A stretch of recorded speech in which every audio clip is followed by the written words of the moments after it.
Hey, hey, what's up, y'all? So I am bored and it's late in the evening,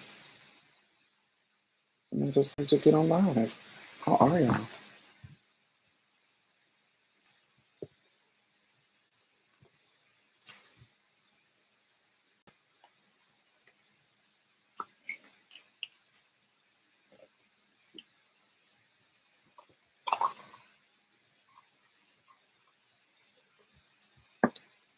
Hey, Gigi, I have my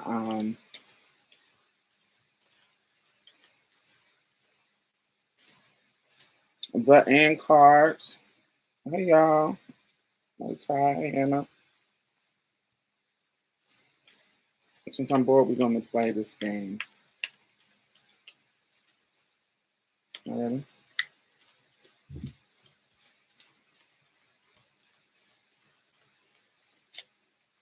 Mm.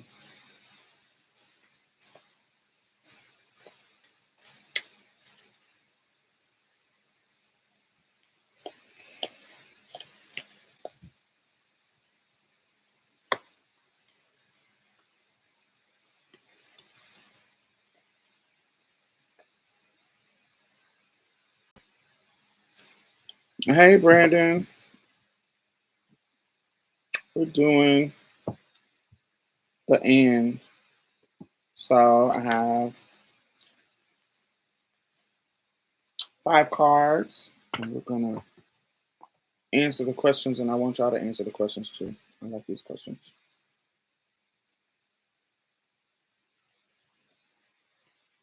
Mm. Or whatever we talk about. Mm. All right, everybody pick a number 1 through 5.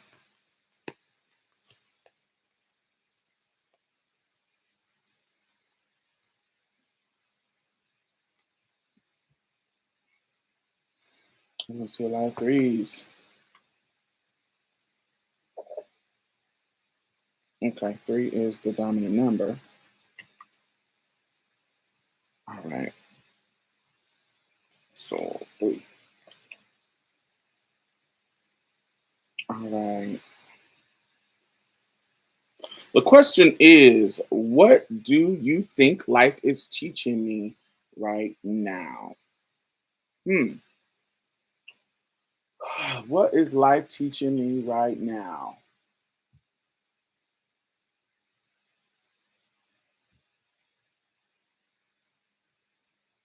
What is life teaching y'all right now? Um, what is life teaching me right now?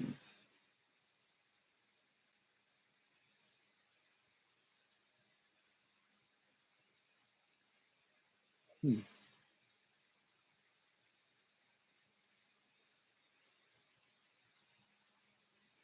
I'm currently in a foggy time in my life. Not negative fog, but I'm very unclear right now. Like what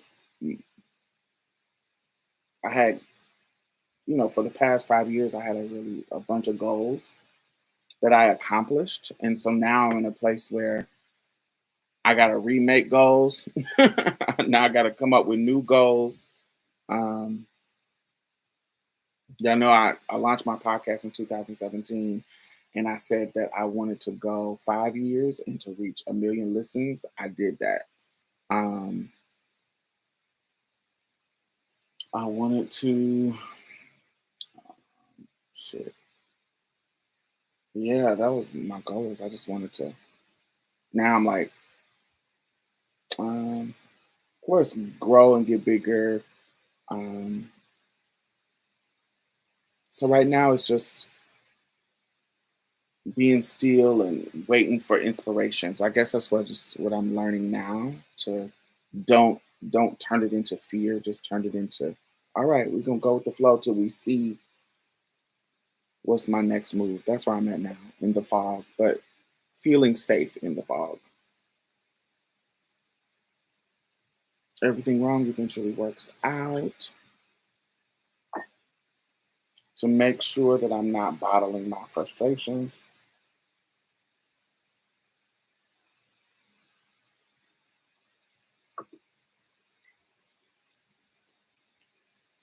refrain from throwing hands. All right, so that was three. I think most another high number was five. So let's see, five. Um,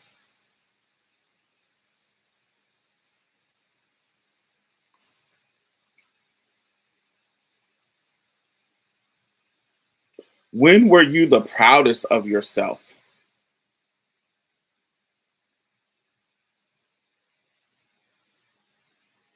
No, I didn't. HBO Stroll premiere. I didn't hear about that. I know about the show, but I didn't hear about abroad. When was the proudest of me? Proudest of myself.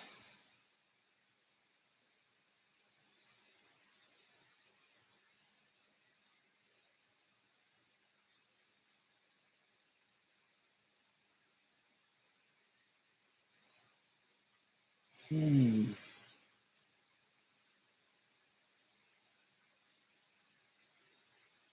I don't know. I think when I first moved to Houston, I was really proud of myself because moving to Houston was a major risk for me because I didn't have anybody here at the time, and me really making Houston my home was a proud moment for me because I really didn't have a lot of support here. So making it work, I feel like I grew up in, you know, Indianapolis and, you know, via Mississippi, but I feel like I became a woman in Houston. Even though I was doing grown shit back then, but me really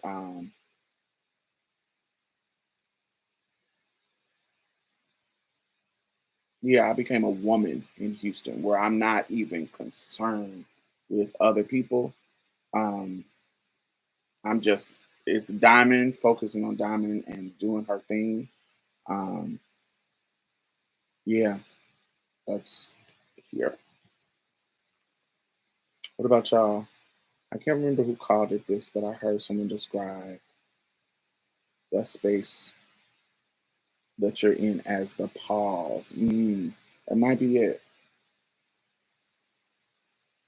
Mm, moving by yourself is a huge accomplishment. Well, that was in 2007, so it's been a while. I've been living on my own since I was like 16. So having my own place isn't unusual, but prior to me living in Houston, I think Houston was when I gave up on other people. Like I gave up on like what I felt like motherfuckers owed me and stopped and I stopped um even trying to get it. Just I had to learn to put me first. And that's kind of cliche now, but in my past, I would I'm I'm loyal to default to people sometimes, and my life was revolved around what I thought people who I was loyal to needed. And so it revolved around, me trying to be the best sister, me trying to be the best child, me trying to be the best friend, me trying to be all these things. And me coming here, I gave up on all of that, where I'm not, I want to be a good friend because I'm a good friend, not because um, of what I bring to them.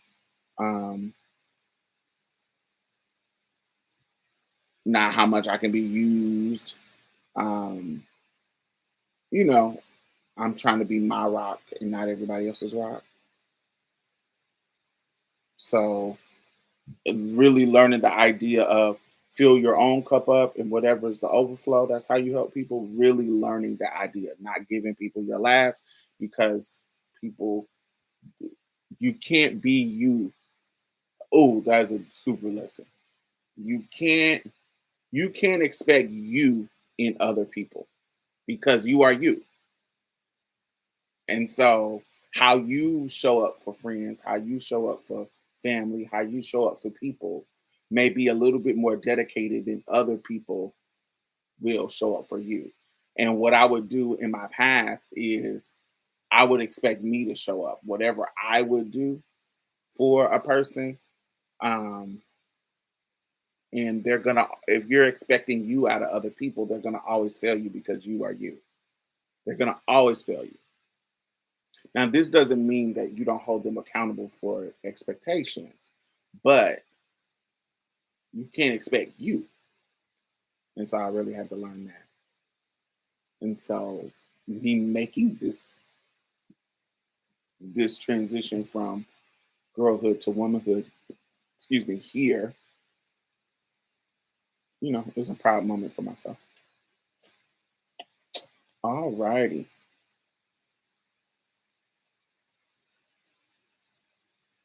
All right. What's a mistake that you made that changed your life?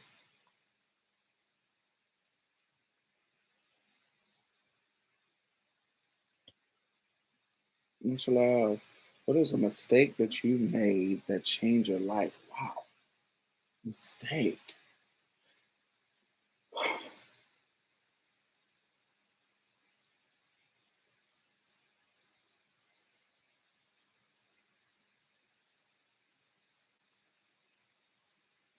I didn't focus on school as much as I should have when I was younger, and it slowed a lot of shit down. I should have, I could have finished school way earlier,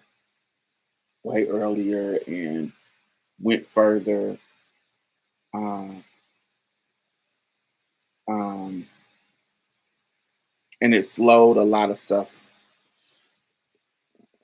I would have been more strategic about my transition. I still would have transitioned, of course, but I would have just been more strategic. When I was younger, I was kind of naive, and so I was like, I'm just trying to be a girl, and I'm just, you know, just doing it without any kind of plan and just kind of going with the flow. Which that's how it is.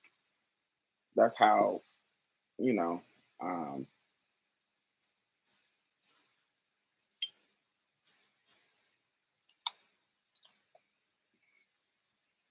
it's it smells so good. Um, y'all put y'all put perfume on just for yourself. You should start doing that. Find some smell good stuff that you put on just for yourself, just to boost your own mood. I do that all the time, and you should too. Just for yourself. Now you don't need to be smelling good just for other people. You can smell good for yourself. Um, but yeah, I wish because I could have. There's certain things strategically I could have done to make the process a little more streamlined instead of kind of just going with the flow. But yeah, I would have played it a little bit different. But when I was younger, it felt like the only thing that I had control over. As y'all know, my mom was going through her addiction, and so my transition was what I had control over. Like I can do this. This is me. Everything else, I was kind of like just dealing with the cards that I was dealt with. Where my transition was a thing that brought me joy, thing that made me happy, thing that I was making a decision on my own that I had control over. Nobody could stop me. They could try, but they couldn't stop me. And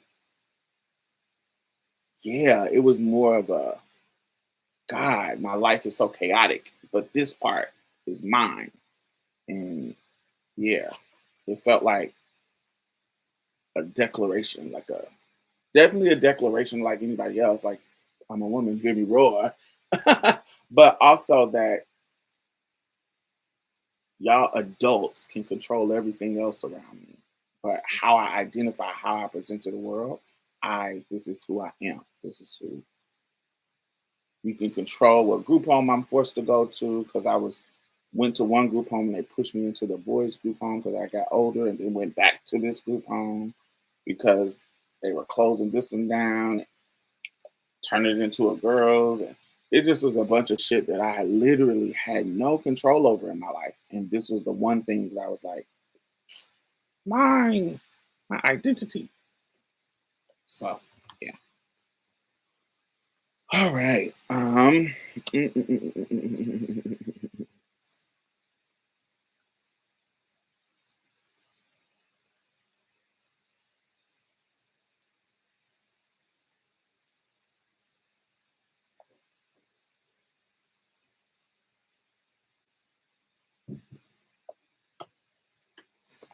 This one is a serious.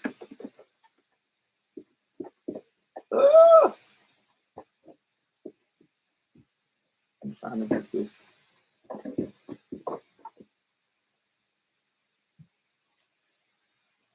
Oh, I was about to be like, why is these questions so serious, man? The wrong lid is on. I'm using the friends one. I wanted to do the stranger edition. These is these is deep.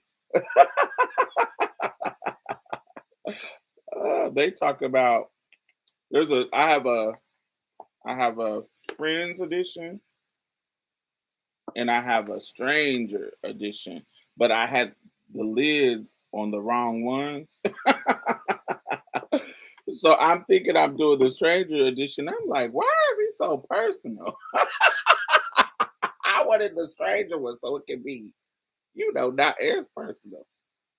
But these is like this question is, what part of me or my life are you jealous of and why?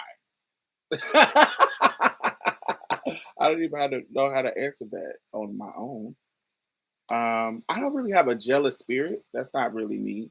Um, I am somebody who is a fan of my friends, like for real. And I'm also somebody who feels like I know that we are all on a different journey. And so what is for me and gonna be for me. So I don't how somebody else got something, that is their life journey to get it. There's no because I think my life journey is different than other people. And I'm not talking about every aspect of my life. No, there's gonna be some overlap with people. But in general, what I want to do is different than other people. So how I get to certain plateaus and avenues and get certain awards and getting certain money is going to be different than other people. So when I see people with things, particularly if it's my friend, I'm just happy. Like I'm like, oh yes, bitch, I'm a fan of theirs and I want them to succeed. When it's somebody that I don't really know or I'm associated with, my brain doesn't go to jealousy. Like, ooh, I wish I had it. I'm jealous of them. That's not really a spirit in me. I'm blessed with that, I guess. I'm not in a spirit of jealousy or envy. Um, there are moments where I don't understand how they got something. Like, if I don't understand their work, or if I don't understand the power of their work, or I don't understand the what other people see. Sometimes I think like that, like, ooh, I don't really know about this. I must not know about this person enough. So it's like, oh,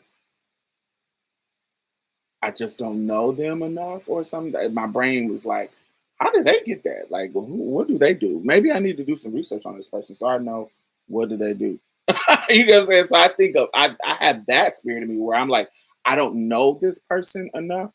I don't know their work, so clearly there's something I'm missing because I don't understand how they got this, how they got that. So I have that spirit, but not in the spirit of um,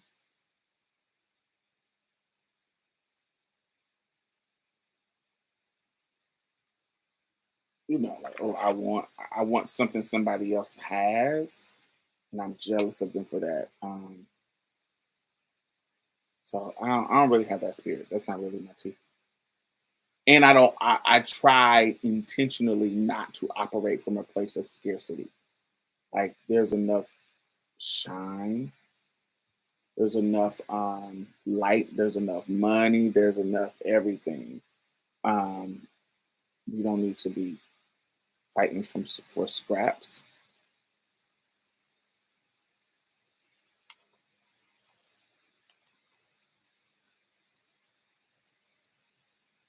Okay.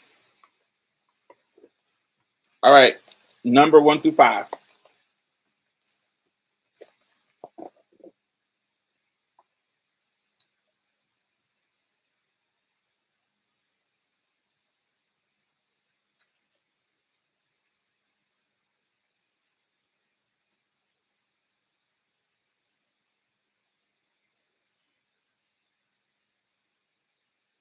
All right. I see a 1. I see a 2.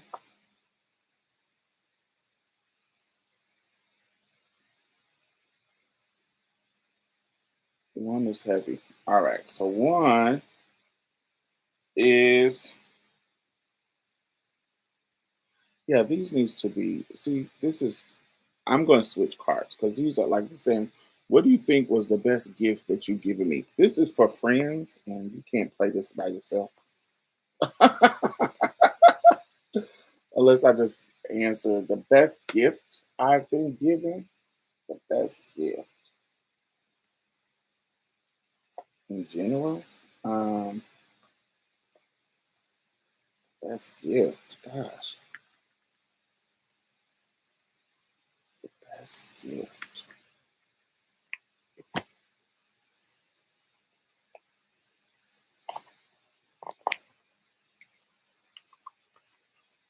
Best gift that I'm not really.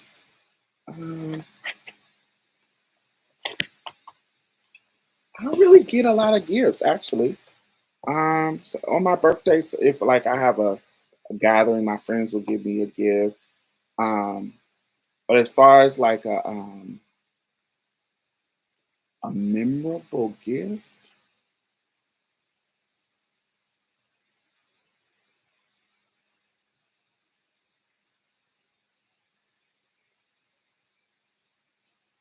well, I don't know, like a memorable one. Like no, I get things like a dress or a candle, stuff that I can use. But I'm talking about like that's like oh my, where somebody kind of wowed me with a gift. Yeah, I don't remember getting a gift where I was wowed. I got things that I like that I use, but that I was like, wow, this is a gift. I haven't experienced that. Yeah,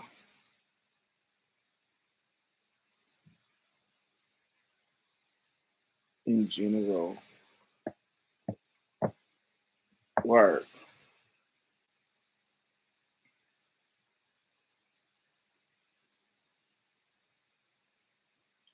That wasn't that was it was a gift, but it was a that was a lesson that I was learning. I don't consider the gift the lesson. The lesson that I actually talked to him recently. He left a message on one of he left a message for me, and I didn't know it was him because it was kind of like real random. But he's doing good. Um, that was a lesson that I was learning. I don't really consider the gift. It wasn't a. It's hard to explain. It just wasn't. I didn't consider the gift because I didn't appreciate the person. But if you remember the story, that was my lesson that I was trying to learn in that moment. So I don't consider that gift in regards to that.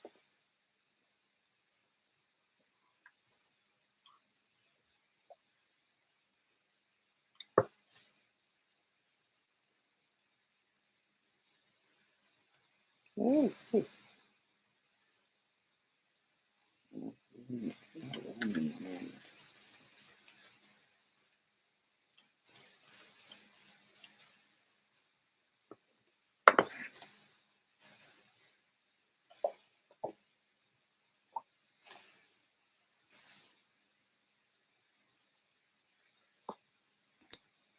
All right. So,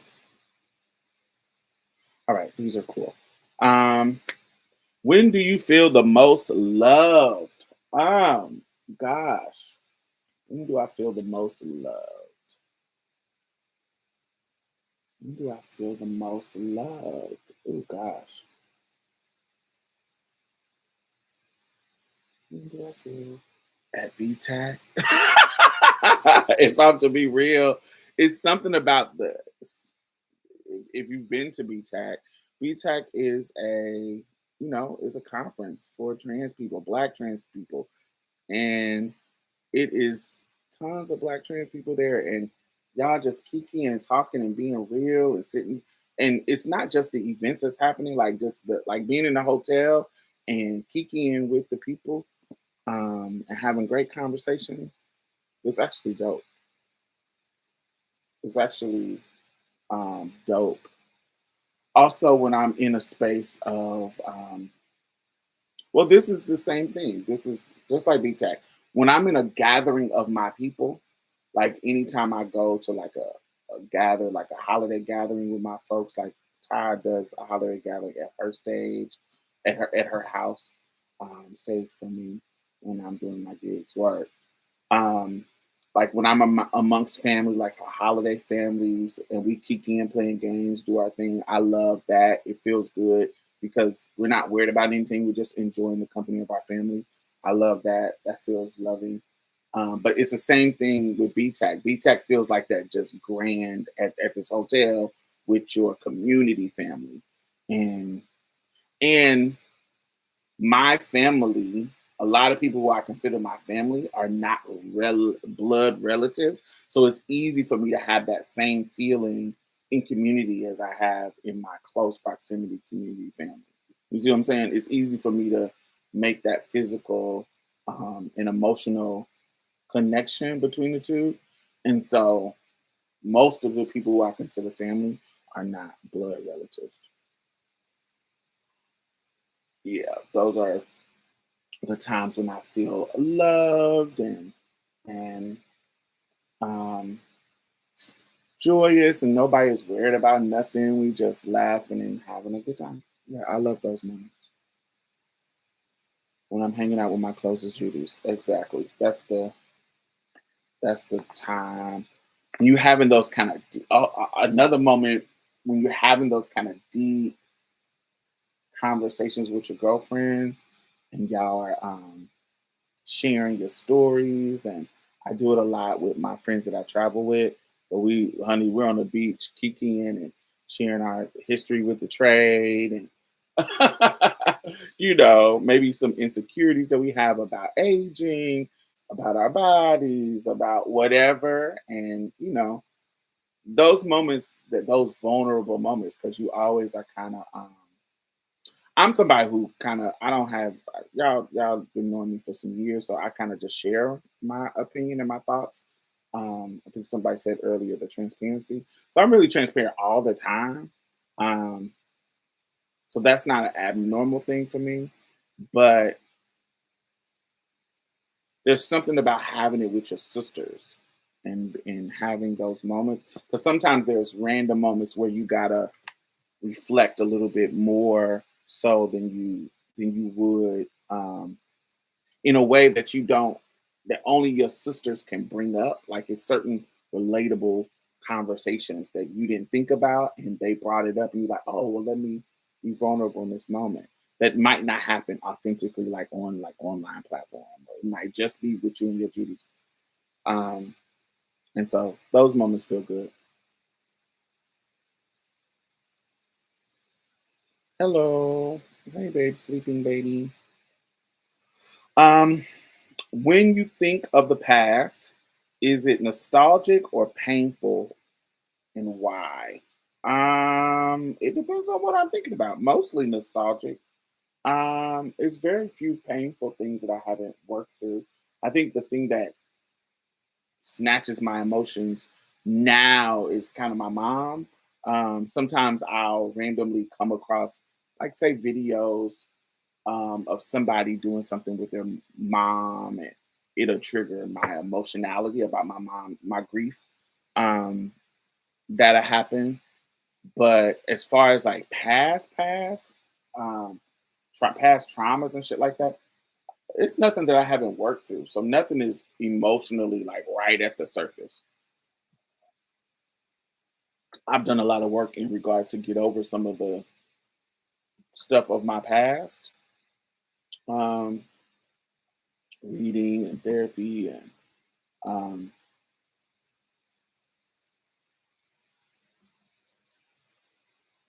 I don't have any traumas. Nostalgic. I miss my high school years. I do not miss my high school years, but I actually did an interview with my homegirl from high school today, and so y'all see it either tomorrow or next week. One of them. It depends on how I decide to put them. I have 2 episodes to edit, so I don't know how I'm going to put them out. But I do not miss high school. I feel like high school was high school. It wasn't. It was some lessons that I learned from high school. Um, but that's about it. Oh, but definitely nothing painful. There is nothing painful about me looking in the past, my grieving with my mom. But other than that, nothing really triggers. Um, yeah, nothing really triggers it. My 10-year anniversary is next year. My 25-year anniversary is next year. 25 years. High school was wild. Yeah. If I could go back and do some things, I would. There's some things I would go back. If I could start my life back then with my mentality now, I don't know how it would change my trajectory. Oh, it definitely would, but there's some things that I would do differently. Just different.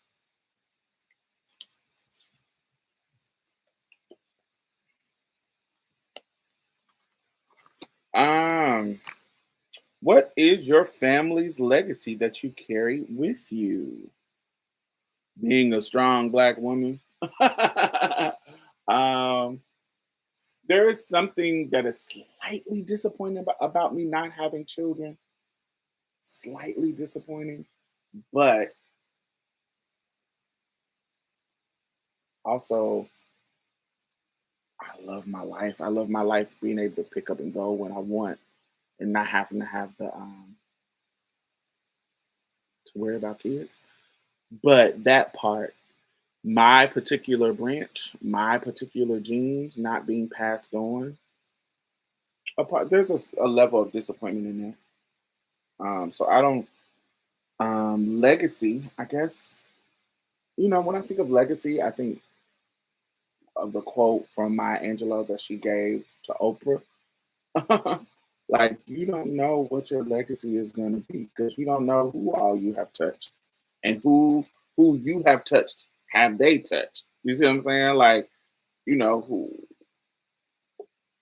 your legacy is, whoever you have touched. Like, in regards to like who you have moved to do certain things, who you have inspired to do some things, who you gave the strength to go on, and how they affect other people's lives. It's not just you. If you inspired somebody who was committing suicide to stay alive, and they go on with their life and start inspiring other people, that is also your legacy. And so you don't know your legacy. And so my legacy, I don't really think about it. I want to be remembered. That's what it is for me. Um I want to have some kind of capsule. So if somebody is looking for my story or experiences throughout my life for whatever reason in the future, they have a capsule, whether it be online, whether it be a book, whether it be they have things that can reflect what I feel and not just what my friends and family or other people. Because I'm also there's nobody in my life that can tell you every single thing about me. They have a particular perspective because they are a friend and they have a different relationship with me than other people. So they're going to have their perspective. But you ask another person, another one of my friends, they're going to have a whole different perspective. Not that I give them two different people, but how I relate to them is going to be different. And so what I talk about to them, what I share to them is going to be different than another friend. It's going to be a whole different perspective. And so what I like about like YouTube and writing books and all that kind of stuff, you get to hear it from me. And so yeah, I just want to be I think my legacy, I just want to be remembered and inspire people.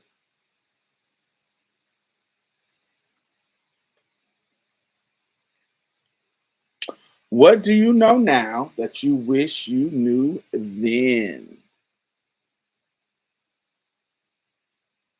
That's a good question. So, what do y'all know now that you wish that you knew then? I wish that I knew the most of shit that I would buy, I would not care about. I need to not spend. I need to be more frugal with my spending.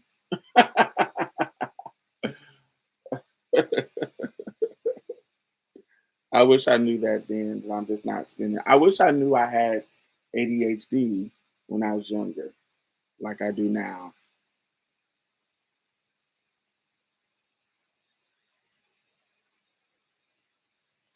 What is something that y'all wish y'all knew now that y'all know now that y'all wish y'all knew then?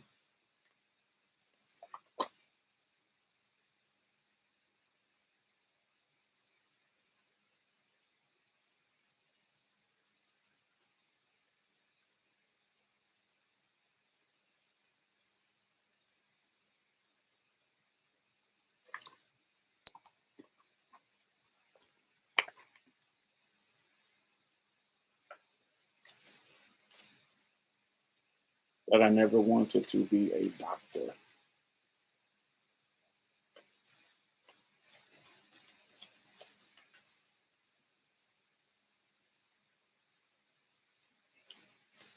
You regret being a doctor, or you wish you knew you never wanted it?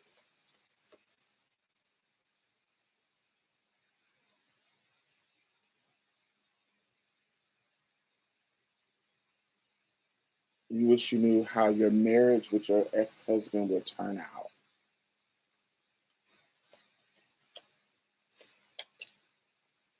The value of putting yourself first. I think that is a great. Hey, Joelle.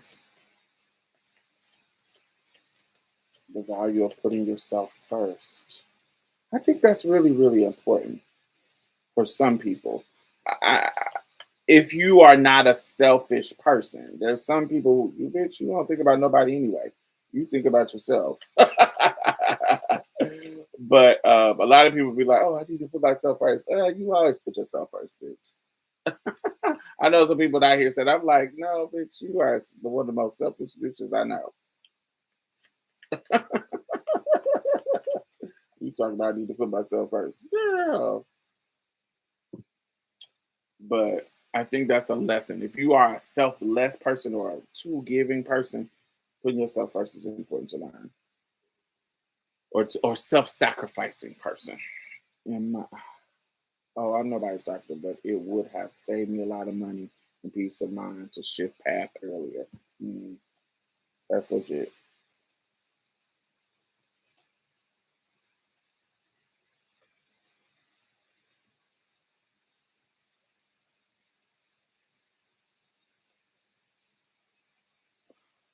All right, pick a number 1 through 5.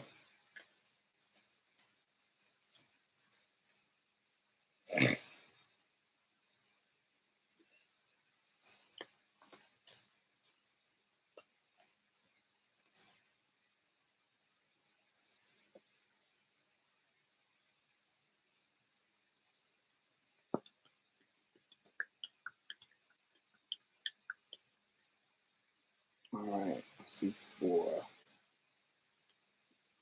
Yeah, thumbs up. I see four and I see four. And I see three. Mm, two. All right. All right. Four.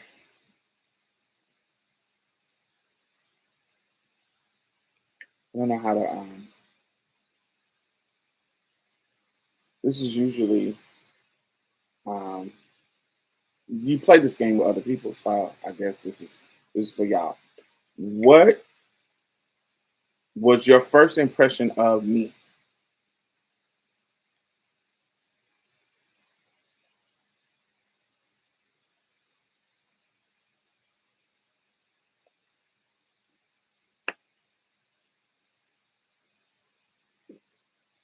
Y'all tell me that and I'll skip to the next part. That was number four. What was your first impression of me? Card number three.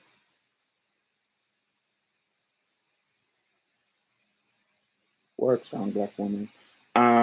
What's one thing you learned from your parents that you wish others could learn as well? She's a good storyteller. I hear that a lot. Oh, what's one thing I learned from my parents that I wish others would learn as well? Her voice is so scrumptious. Thank you.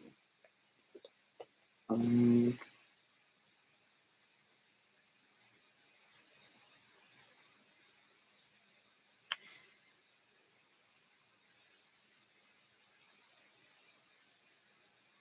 I thought you laughed easily.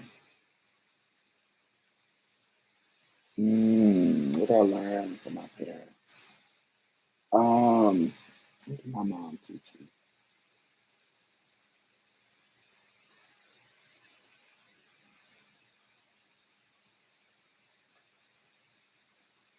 I don't know, self confidence.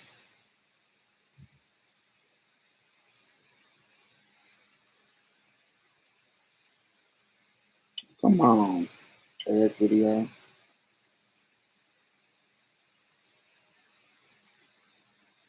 Thank you, thank you, thank you. I guess my self confidence. I guess that's what my mother. That's the legacy of my mother. I feel I don't. I've never felt ugly. I've never felt not smart. I've always felt smart and beautiful.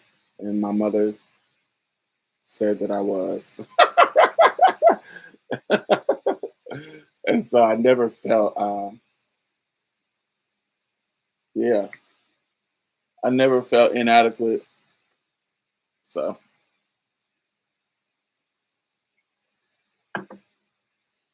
in regards to a bigger, larger perspective. You come, you got these niggas that'll make you feel inadequate, but as far as in general, I never really had issues with that. You were the first person that I met that you were like me in so many ways. Like, thank you, Jay. Okay, I already had that one.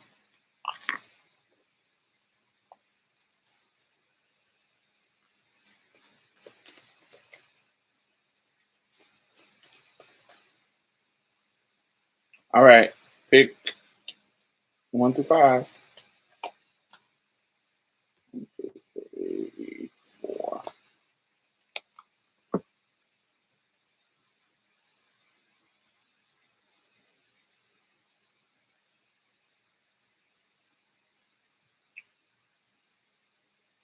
5, got a one, got a two, got a one.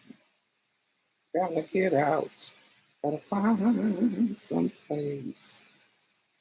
What place? Find a place. Let's see it. All right, we got a tie between one and two. Okay.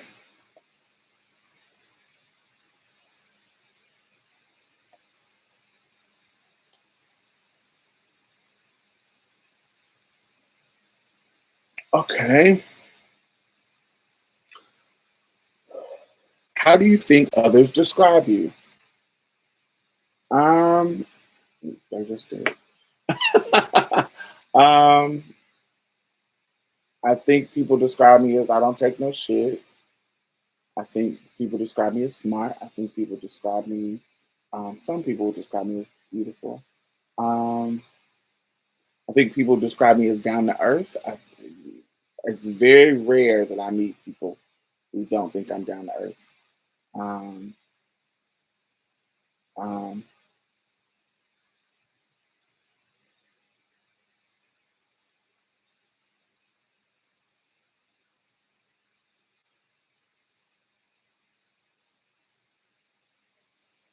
um, I'm actually shyer than people think I am. So most people would describe me as, like an extrovert, but I'm actually more of an introvert. I'm not I'm not an introvert, but I'm way more shyer than people think that I am. There's a big difference between me like talking at a camera than in person. Not that I've I can do all of that, but that's way more nerve wracking than this. This is way easy. But engaging with crowds and groups, um, I've know how to work my way past that. But it is way more nerve wracking than that. So I'm way more shy. People would describe me as an extrovert, but I'm actually not. If your best friend was here, what would they tell me about you? Well, one of my best friends is here. She says I'm protective and talented. Um, I would like to think that I was loyal. I'm always down for my friends. Um, I feel like I give good objective advice. Um, I feel like I'm really good at advice. Um, really good at advice. Really good at.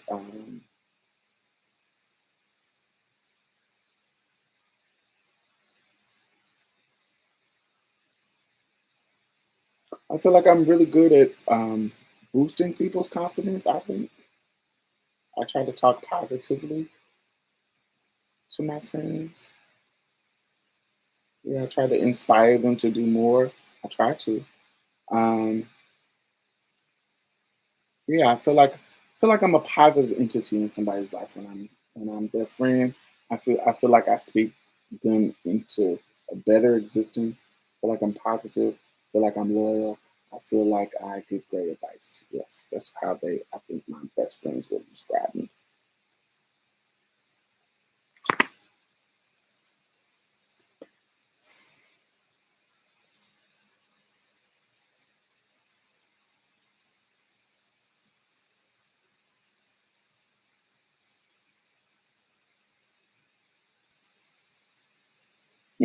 Describe a moment that changed your life.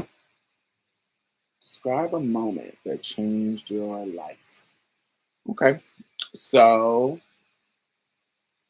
I there is a video that I have that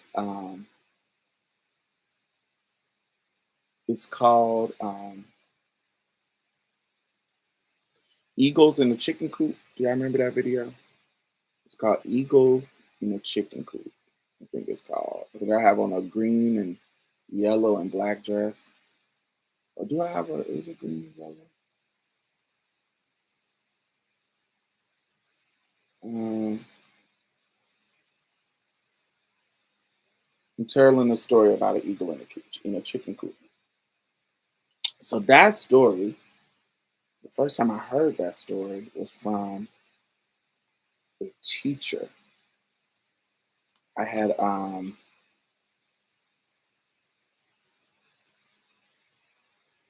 When I sued my high school, there was one teacher who in my brain,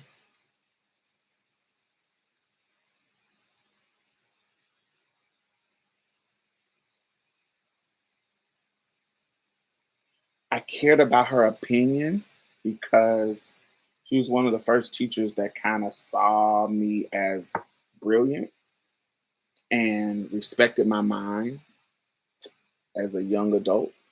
And I really valued her opinion, really, really valued it. And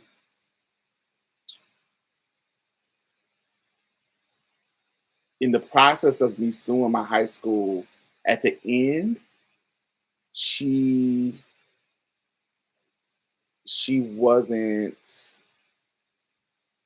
I don't want to say impressed, but she wasn't congratulatory. She wasn't she when I won, she basically said, "I hope you just don't regret this when you get older." And in that moment, a teacher that I admired her opinion about me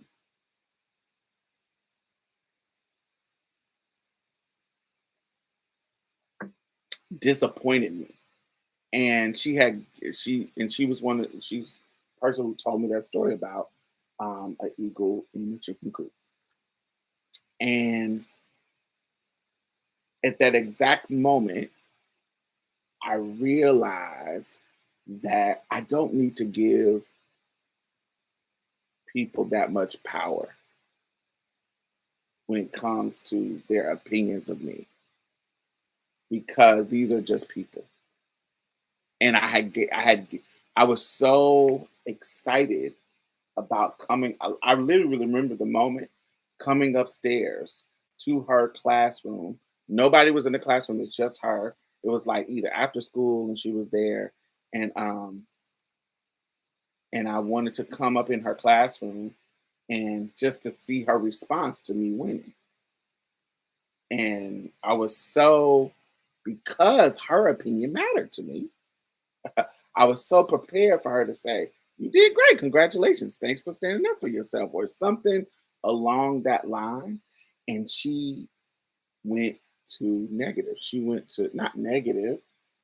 It wasn't negative. It was just hey Maxwell.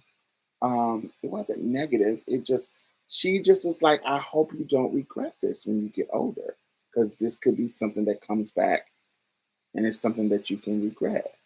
And I think we were talking about me suing them, but also we were talking about, I think she was also talking about my transition.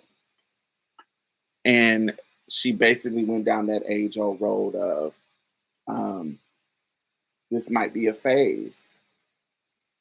And so this person who I admire hit me with the old school, this might be a phase. And so I realized that the first step to disappointment is expectations. And so having these kind of expectations of people will lead you to disappointment. So I learned over time to not have expectations of people who don't owe me shit. And so that was one of the, and it changed my mind in regards, it changed my life in regards to how I think about people and how I think about their opinions of me. And I remember in that moment, oh, I don't really need to give a fuck about anybody. I need to find joy in what I do through me. And I learned that my senior year of high school. Now learning it and then practicing it is two different things. But over time I practice not giving a fuck about what people think.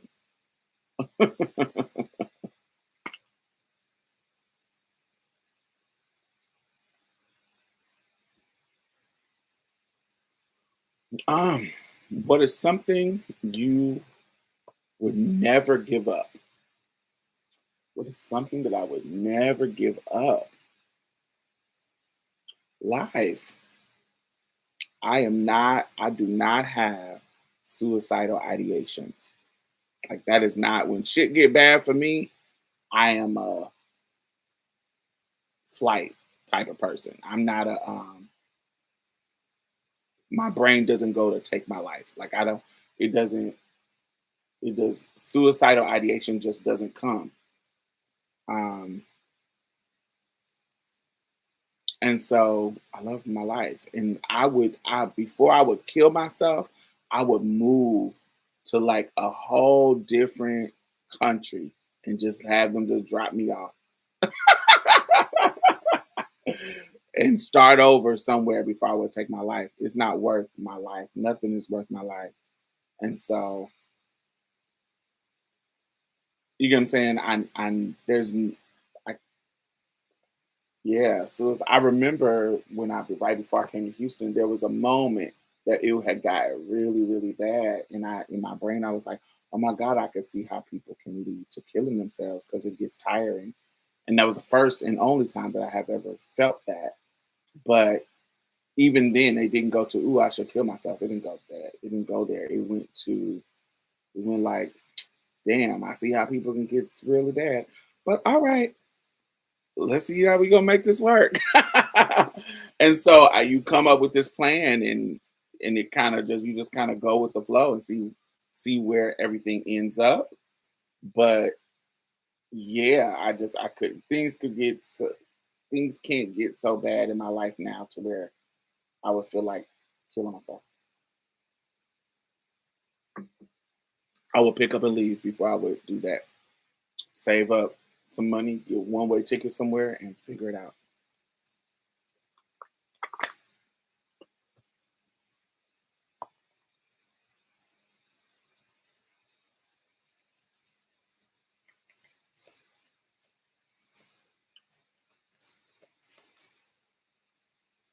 I know that's right. You gotta.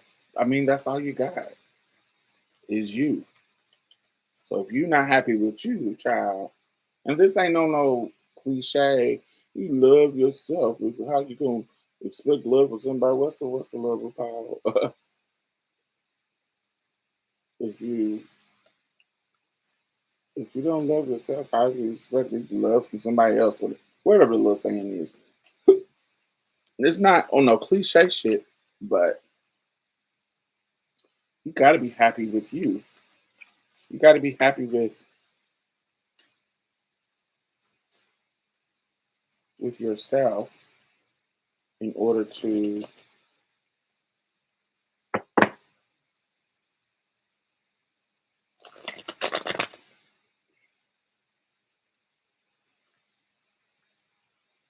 You got to be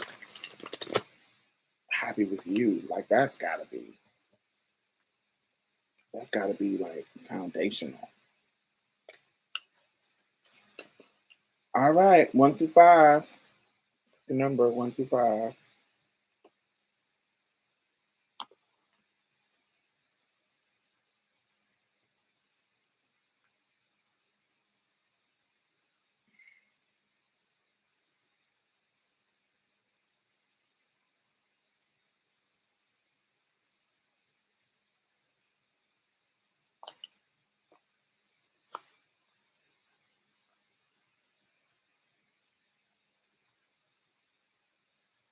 All right, 5 and 3.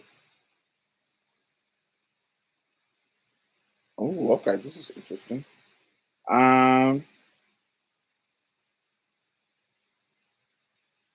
5 and 3. Okay.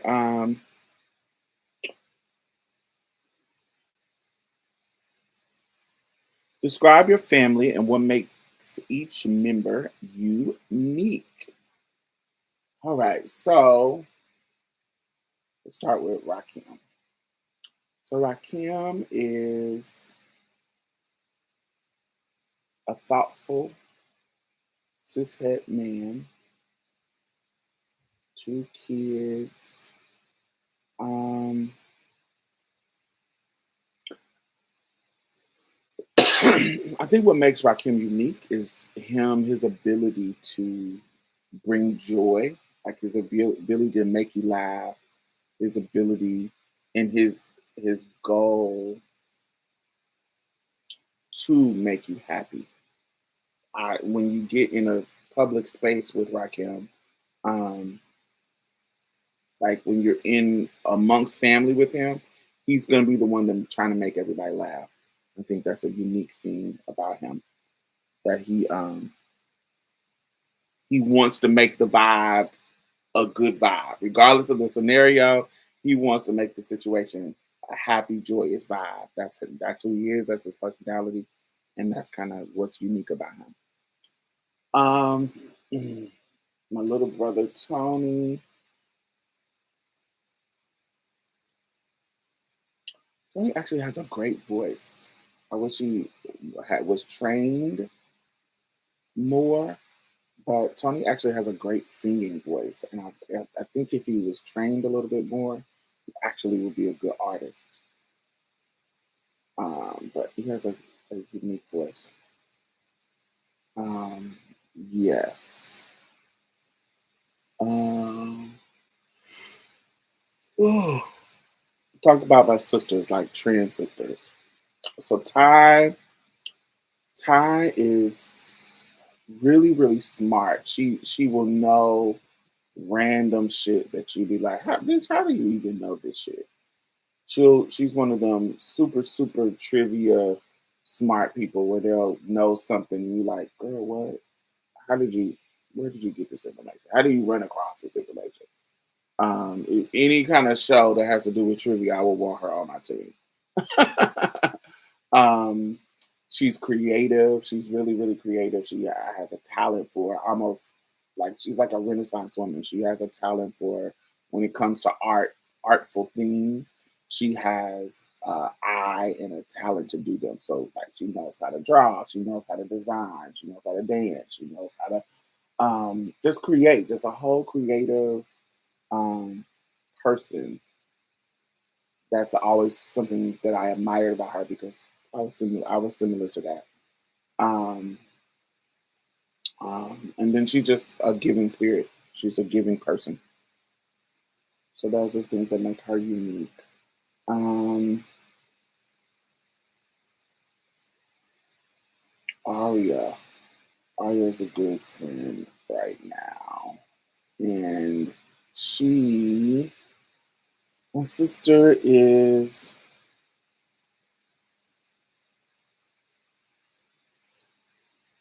y'all don't really understand how brilliant she is. She's like like if she wasn't trans, I feel like she would be a CEO of something. I don't know. I feel like her transness hinders her opportunities because she's way more brilliant than this world gives her opportunity to be. And even despite that, she knows how to create opportunities for herself. Um, her vision for trans people is authentic. Her vision for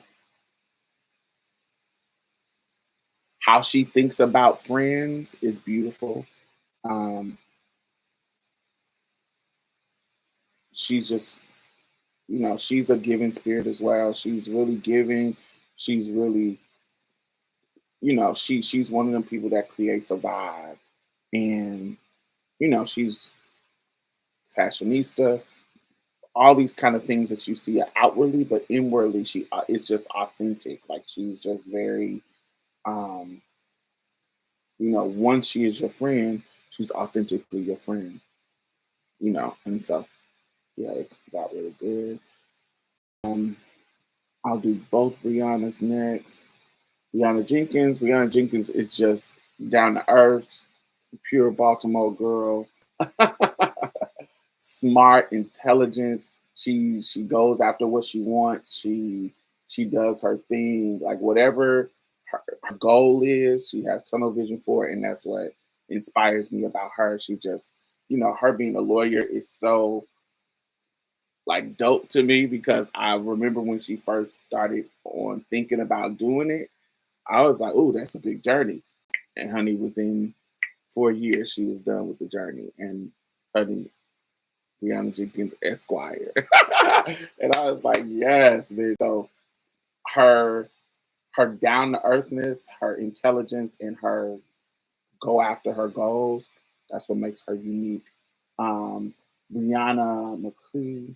Brianna is sensitive. She will cry at the top of drop of a dime, whatever. She's super sensitive, but that's what makes it beautiful because she's all her. She's honest and her emotions is right on surface level. Um, so sweet, you can tell her heart that she's just has a big heart and giving and just cares. She cares. You can tell that she cares about you as her friend.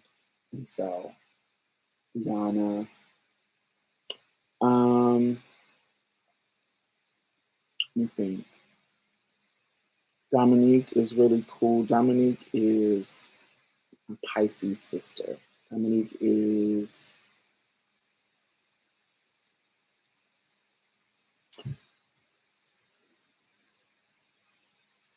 Dominique is also giving, but giving in a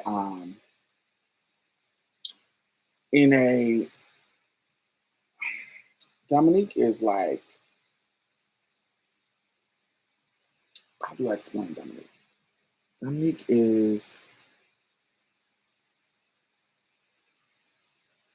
she has her own vibe, but when you're her friend, she's always gonna look out for you. Like there's been many situations where Dominique came in clutch when it comes to a coin. Um, she is also a get up. I have a vision of what I want, and I'm gonna try to create that. I think that is so inspiring.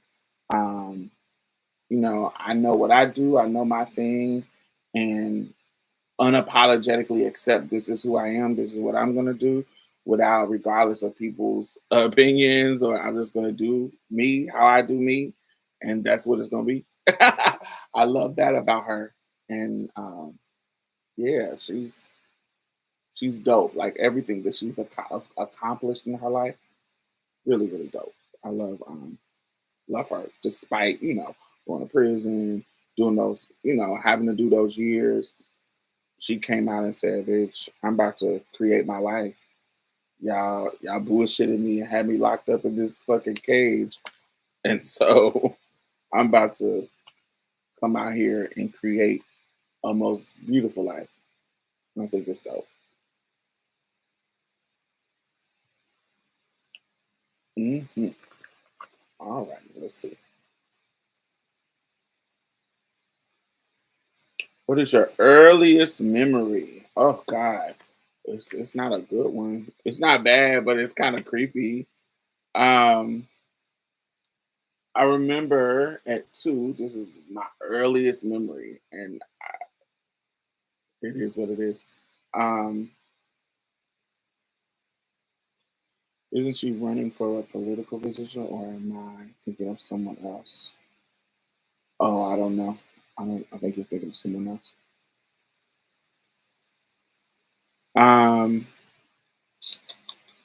my earliest memory. So I was at this party. I lived on the Balsam on Fall Creek, which is this apartment complex in Indianapolis. And it's really cool because it has when you go across this little way, it's like a bridge that it's like a wooden old school wooden bridge that you could walk across. And I just remember as a kid being scared to step across. And anyway, so I lived in them apartments, and I moved from them apartments in 1983. So this is how early, and I was born in 81. So I couldn't have been more than 2. So that's why I want y'all to understand how early this memory is. I never moved. I moved from there in 83. So I'm at this party with my mom, and it's only 2 kids at this party. It's an adult party. It's like they're playing spades, drinking, playing the blues, down home blues, down home blues. All I wanna hear is some down home blues all night long, baby. Every other record on tune. Yes. So it's just nothing but blues playing, and they tell the kids, which is me and a 4-year-old girl, to go to the back room and play like we're playing. And so I remember going to the back room, and she had all of these Barbie dolls, she had all of these toys, and her toys was in this big black trunk with these like gold studs all around it. It was a big trunk that just kind of opened up, and she had all our toys in it. And so her favorite toy that she really wanted to show me was this nurse's box. It was like a box, a nurse's box, and it had stethoscope in it.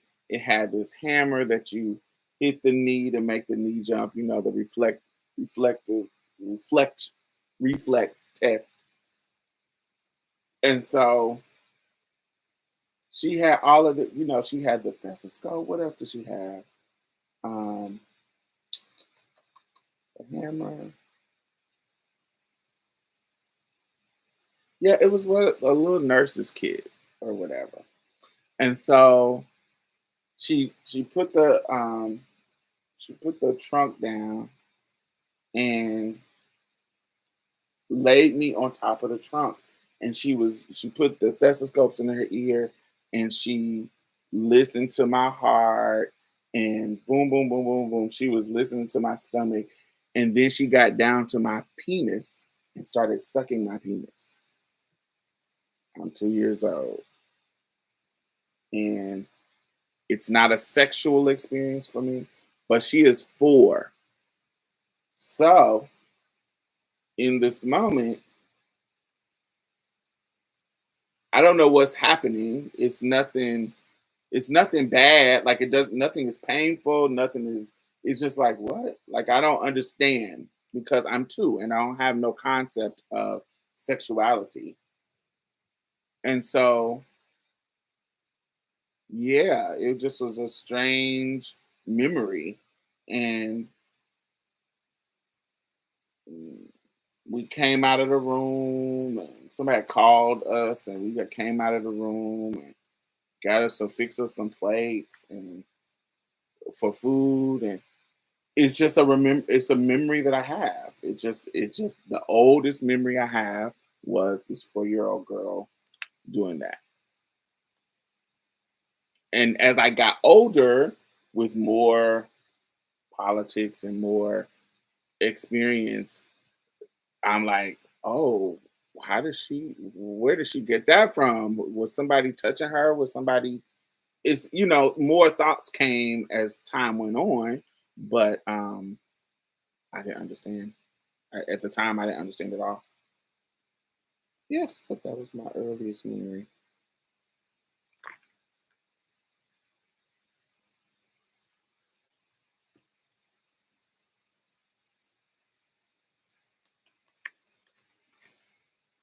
Okay. Make sure you have thumbs up if you're listening. Um, what's a memory from your childhood that you never want to forget? Um, oh, it's so many good ones. Oh, it's so many good ones. I remember my mom every Saturday morning, Friday night, Saturday morning. My mom would wake me up and put some clothes on, like around 1 o'clock in the morning. Um, wake me up, and we would go to this restaurant called Steak and Ales. It was off of, it doesn't exist anymore, but it was off of 18th and Meridian in Indianapolis. And we would go in there, and my mother would just sit me down and ask me how my week was, just what went on with my week, what happened, and I could just talk and run my mouth and tell her all that happened that week. That's a fond memory that I have. Um, I have memories of me helping, how I used to make money when I was little. I would go to grocery stores and walk up to people and ask, "Can I help them with their groceries?" And I would make so much money. Um, you remember Whitney Houston Steak and Nails commercial? No. Um, but but I remember going to different stores and helping old ladies bag their groceries and put it in their car. And I would make so much money, more money than I had ever had on my own. They would give you $1, they give you a quarter, they'll give you, $5. And so I was bringing all this money home. And my mother was like, "Where you getting this money from?" And I told her, and she was like, "Oh," she was just so proud of me getting money. I was like, "Yeah." And so now I don't have to ask you for nothing because she would only give me a certain amount of allowance and I would need stuff later. So I would just, and I didn't want to cut grass because cutting grass was hot and work. At least getting getting the ladies' groceries, I could go and give me something to drink and sit down and chill until somebody else comes. I remember that memory was fun. Um, when me and Ty first met, was a fun memory. We was doing, we was making a dance move to 702 Stilo, which was a fun memory that I have fond thoughts about. Um, a hilarious memory is me and my friend Keever would go to the mall, and his mom worked as a security guard at the mall. And one time we was down there and we tipping through the mall, and in our fish clothes, and she sees him, and she says, "Kiva, untuck your dick right now." Me and my friend, and she was talking about her son because he would have his piece tucked because we were tipping around trying to be fish. And she was like, "Untuck your dick right now," because she would see us in our pants and couldn't see our pieces.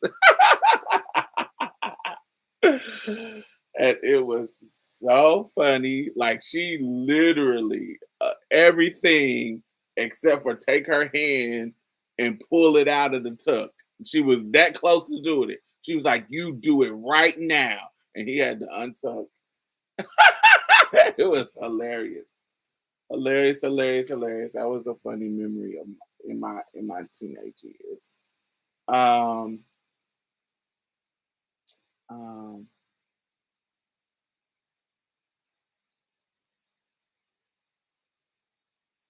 what else? Kiki Wyatt, Kiki singing "How Excellent" in the Shortridge Gospel Concert in middle school was really really fun. Just because she just had that sickening ass voice, and she hadn't had no kids, so she still had a higher her high register. When she had children, it dropped her key down. But Kiki before her children was soprano, and so she could pop notes. She still can pop them now, but it was even more her range was even more sickening before her children. Um, mhm. um, what else? Uh,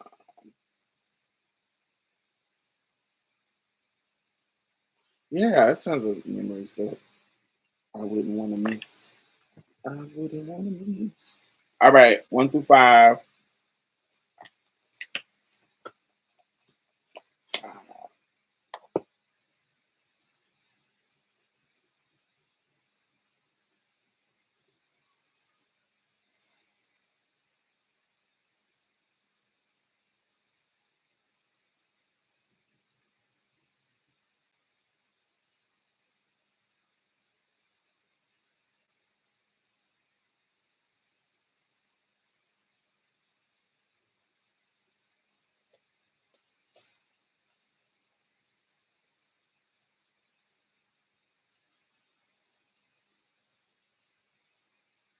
All right, we got four.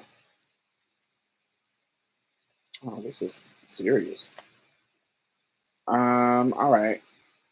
How do you want to be remembered? Baby, I want to be remembered happy. I want to be a happy bitch. I want to remember as somebody who had a happy life. Yeah, there's some shit that's fucked up in my life, but in general, my life is pretty happy. I have accomplished a lot for myself, my own personal goals. Um, um, yes, I want to be remembered as a happy person. I want to be remembered as a pro black person, a pro queer person, pro woman person. Um, yeah, that's what I want to be remembered for. Just being happy, motherfucker. Boom. That's number four. Okay, let's see.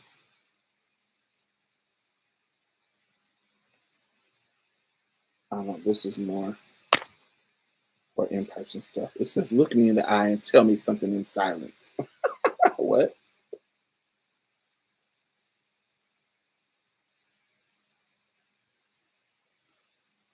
What is an unspoken rule in your family and how do you feel about it? Unspoken rule. Oh, I don't know. Everything is spoken. If it's a rule, just for clarity. I don't have any unspoken rules in my family. Um, if I look through your phone right now, what's something I'd find that would embarrass you? That would embarrass me? Embarrass me? Um,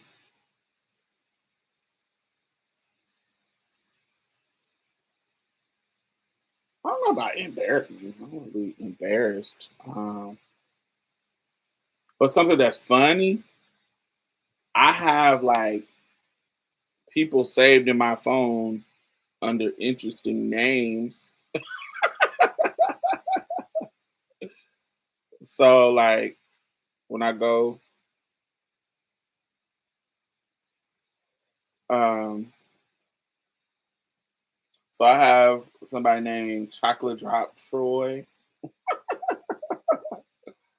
I have somebody um like his name is 80 dark skinned 20-year-old Dunvale. So I probably met him when I was on when I lived on Dunvale and he was 20. And when I lived on Dunvale, I was 31. So I have his number in my phone for that long. Um, I have somebody in my phone by the name of Andre, 7 inches on soft.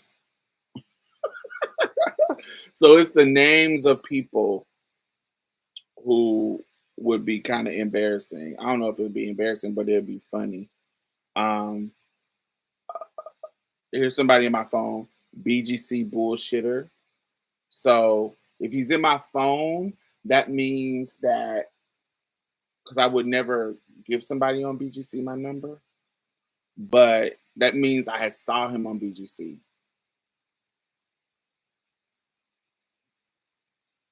And so it will that will spark a memory. So I put it in my phone. This one is big light skinned dude with white girlfriend. I say things that's gonna spark my memory. So this dude that I'm talking about, he used to come in my store when I worked at Bath and Body Works, and he had a white girlfriend. He was like 6'7", and he had wild ass hair, and he was a big light skinned dude, thick and fine. And he had a white girlfriend. Um, this boy's name is Big Uncut, kind of ugly, but comes fast. So when I hear that, I know who I'm talking about because of those things that spark my memory. Big, uncut, kind of ugly, come fast. Um, Black Dreads Youngin 2013. So that means I must have messed with him in 2013. And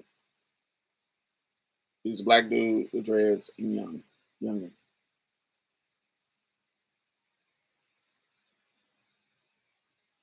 Somebody named Boss G, the weed man. So that means I don't smoke weed, but if I put weed man, that means you are somebody else's weed man. 'Cause I don't smoke.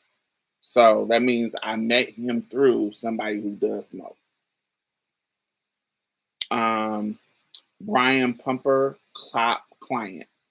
So there's a cop here in Houston that looks like Brian Pumper, and he is a client, a coined out client. And so that's how I remember him, Brian Pumper, cop client. Um, Brandon, dark chocolate, tall. Um, Bryce, gay boy with good head. So Bryce, gay boy with good head. That means if I say gay boy with good head, that means I met him on Jack and he gave me some head. Because that's usually how I engage. If I meet a gay boy that I end up messing with, it's usually I met them through Jack.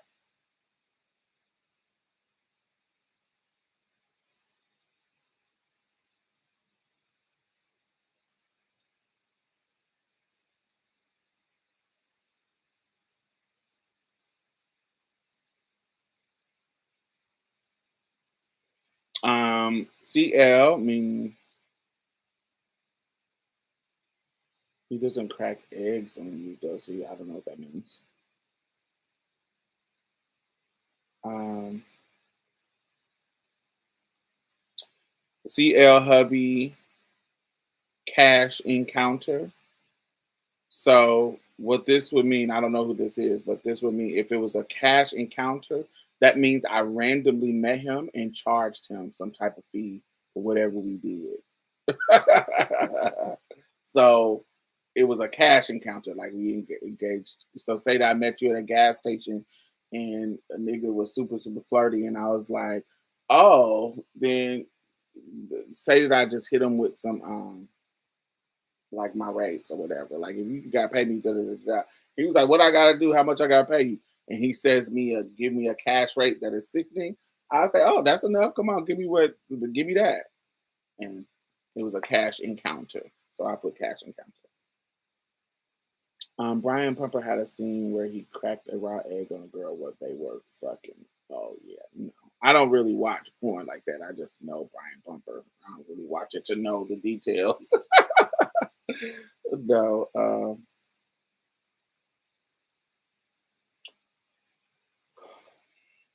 Dark skinned cutie from Badu. Dark skinned sexy with a thick dick from Facebook sex group.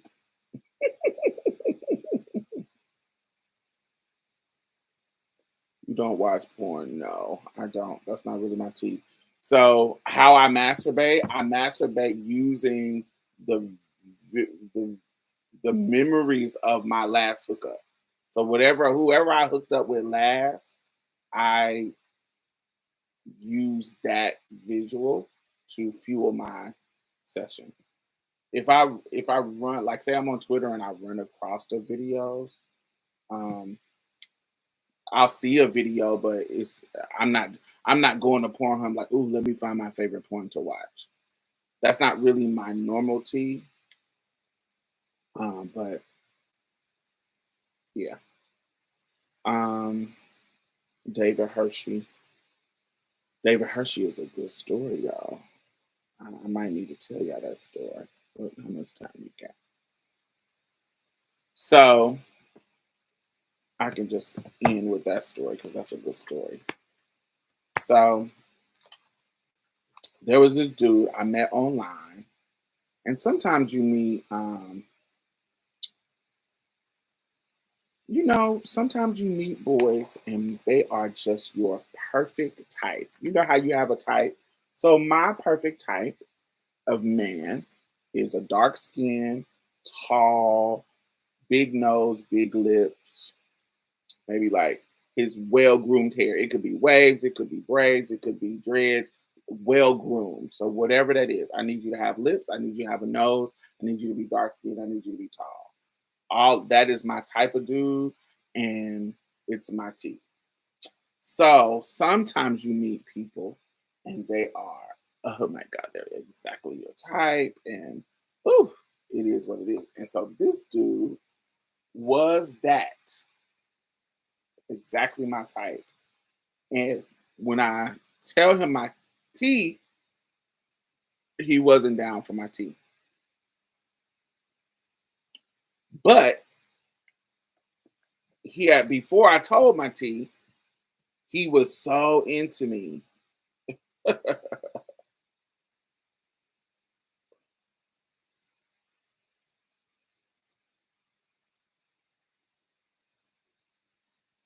And even in me telling my tea, he was very like, what? Like, oh, this is so fucked up. Like, very disappointed about my tea. Very like, oh fuck. Like, like, damn, I wish you wasn't trans. And so we, even after I tell him my tea, we talked for a little bit. But of course, eventually it kind of um fizzles out because what else y'all gonna talk about? And so, but I was so mad because, I could have done some, I was young at this time, so I could have done some tricking, honey. But because I was trying to be, you know, the good girl and tell my tea and blah, blah, blah, blah, blah, blah, blah, blah, blah. But anyway, it is what it is. So, you know, sometimes he'll see me online and he'll come to my page, but he won't say nothing. And I'll respond to him and I'll be like, hey, what's up? Like, I see you keep coming to my page, just flirting with him, just in the hopes that eventually he'll get down. And so he would talk to me. So in my brain, I'm like, oh, as long as he ain't like other trades that'll block you and da da da. He still continue the conversation. So he would still hit me up and we still would talk. And in my brain, I'm like, oh, you keeping the door open. I'm gonna eventually get in that door. So we would talk and the personality would be there and we just kind of doing our thing or whatever. And so anytime I would kind of press the issue, like, why don't you just come over here and hang out? Just come over here and chill. Whatever it is to get him in my presence, he would back out. He's like, nah, I know what you're trying to do. You're trying to get me to come over there so you can trick me. And I was like, how am I gonna trick you? And I done told you my tea. And he was like, nah, not trick me like that. Try to trick me into messing around with you. And I was like, nigga, what? I was like, look, I'm not forcing you to do nothing. I'm telling you, come over and hang out and chill. We can be cool. We clearly got some chemistry. Come through. Because I know the power of the in person. Once I get that dick hard, it is what it is. It's gonna happen. And so he was like, nah, you're not about to get me. You're not about to seduce me. I'm gonna stay where I'm at. Uh-uh. So it's all good. So I actually didn't live in this part of the country at the time, in his part of the country at the time. But my homegirl did. So my gay mom. And so I go back and visit her and it's my birthday. It's my birthday time. And we're kind of kikiing. We're running around going to the straight club and having a good time and it is what it is. And I showed my gay mom the dude that I'm telling y'all about. And she was like, damn, he fine. And she was like, um, she was like, y'all ain't never messed around. I was like, nah, because once I told him my tea, I didn't, he wasn't down for my tea. And she was like, oh, okay. And she was like, yeah, he is fine as hell. And so we go to the club, and anytime like we out, we trying to pull the trade. That's our tea. We want to, you know, what's the trade giving? We're whores. And so we go, we meet this dude. Um, she's a little bit older than me. I'm in my late 20s, early 30s, and she's 10 years older than me. And so we meet this dude at the gas station, and she goes through, and I had never experienced it with her. One time I had one of the reasons why we connected is as and being friends is because when I hung out with her, it didn't feel like a competition. It felt like two hunters on the prowl. it felt like we both out here goaling. Honey, if you pull the trade, we both having them. If I pull the trade, we both having them. If it didn't she was one of the first people that I felt like, oh, this isn't a competition. This is us. The goal is to pull. And so I like that about her. I love that there wasn't a we just out here trying to be fun girls. And so this particular incident, she prior to this, say that we're at like a gas station or we're somewhere and there's a dude in the vicinity that we like. When he comes up to the car, you can kind of tell which girl he particularly likes. And so if I call a dude over to the car, if he likes me, he likes me. If he likes her, he likes her. I'll be like, come on, go over to her side of the car. Not in a shady way, in a way that you're more into her, and that's okay. Cause soon as she pull that dick out, I'm gonna get on it too. So it don't really matter. So, and we both were like that. So if they were more into me, she'd play me up. If they were more into her, I play her up. It just whoever the nigga chose, it don't really matter. It didn't feel like there was a competition. It didn't matter. We both gonna have them if we want to have them. So this particular time though, she turned into this weird, jealous. Um, she turned into this weird jealousy thing. And she turned it into a light. Now, me, I'm a light skin and she dark. She turned, but there was many times when the dude picked her. You get what I'm saying? We never had these kind of weird issues. So for her to be in her bag, her like shady bag, it was out of her character. It was out of the norm. It was like, what? I'd have been around this girl for so long. And she's this one dude at this, we had met him at a gas station or something, and he basically chose me, and she made this big old hoopla about it, this big deal about it, like this like negative thing, and I had never experienced that with her, and I was like, what is happening? It was real weird. And so we went back to her house, and the dude, I guess they had exchanged numbers, and I apparently they exchanged numbers, and how she got to tripping was because he had said, "Well, what's up with your homegirl?" Now that would be something totally normal that has happened before many times on my end and on her end. So this is something quite normal. And so she says, make sure y'all thumbs up if you're listening. And I can't tell if y'all not responding, so I can't tell if y'all still here. um, um, Yes. So usually, I guess he said, "What's up with your homegirl?" So he called back. She had kind of cussed him out and was acting all weird to him, and he had called back like, "Have you calmed down or whatever?" And she basically gave him my number and and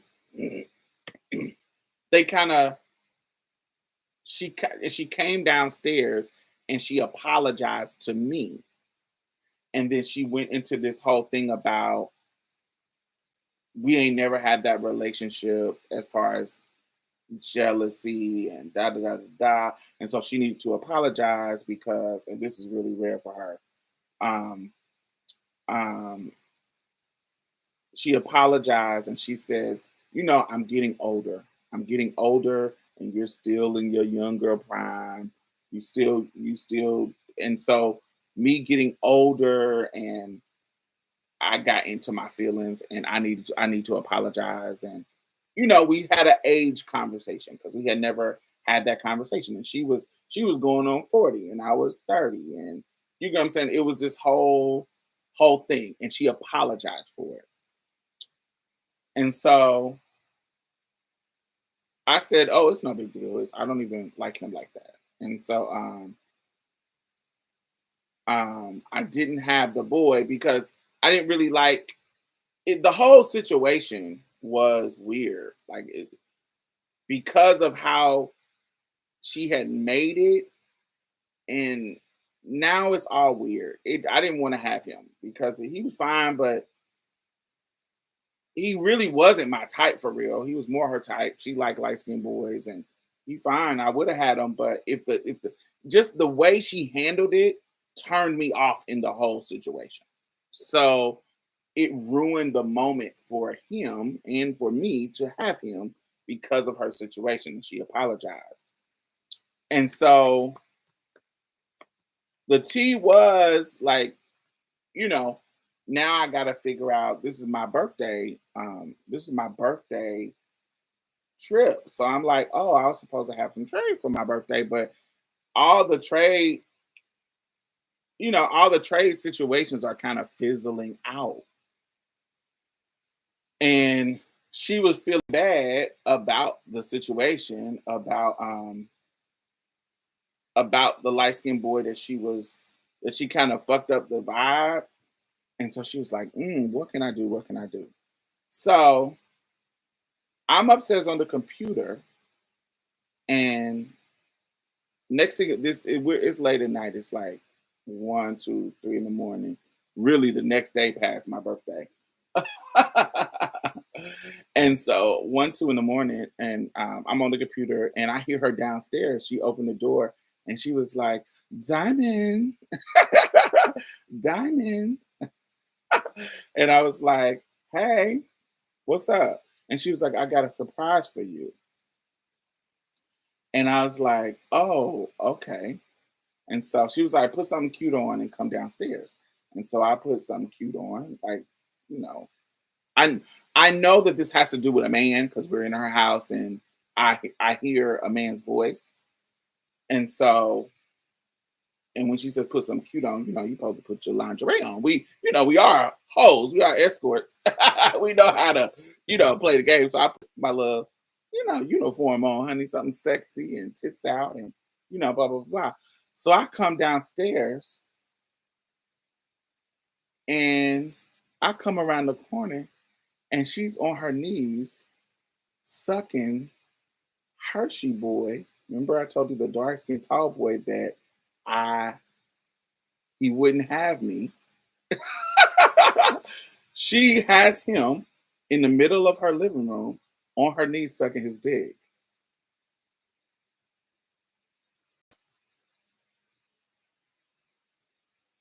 I'm like, oh. And I get behind him and start eating his ass while she's sucking his piece. And she was like, I knew this would make you happy since I ruined your little trade.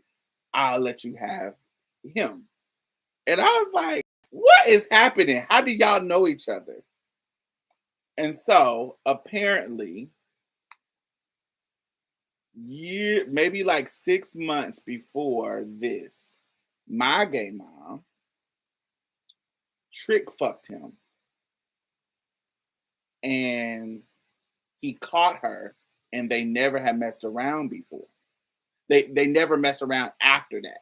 So she had trick fucked him a few times and then in the middle of one of the session while she was trick fucking him, he caught her. And so they never messed around again. But they still was chatting because she smoked weed and he smoked weed. So apparently she hit him up. She hit him up and was like, "Yo, my daughter's in town, and she told me that you is into her, and she sent pictures of me." And he was like, "Oh, y'all know each other." And he was like, "Yeah, she didn't do me like you. She didn't trick me like you did. She told me the truth." And she was like, "Well, basically, if you," she was like, "You, I want you to be her birthday present. So I want you to be her birthday present. So how can I make that happen?" And he was like, "It's her birthday."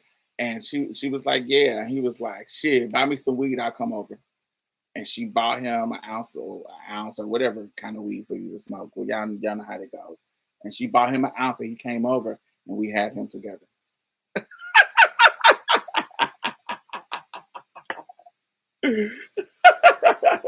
And she went, once she had got his popping, she went upstairs and I got to have him for the rest of the night. And he was my sickie.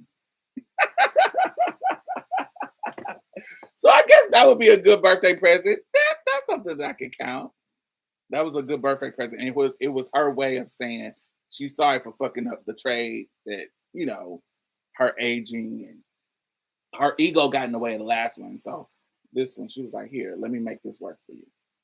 And so I got to have one of the most sickening trades in my life. He was so fine and so delicious. Dick was so big, so chocolatey, so right, so amazing. And so, yes, I got to have him because she had already tricked him. And even though he wasn't, he was like, "I didn't know you knew her." And he just was like, "Yeah, I'm down. Come on. If you buy me some weed, I'll come through." And he came through and got him down, got him on the roster. The birthday is Sunday, and I need that kind of gift.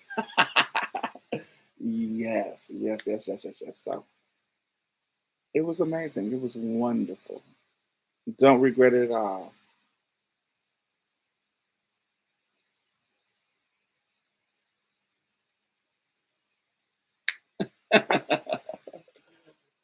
Ah, yes, that was a good little story. She was, because I had never experienced that with her.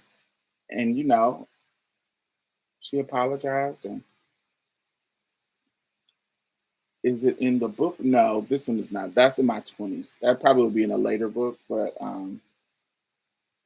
no, my book is about my before I was an adult.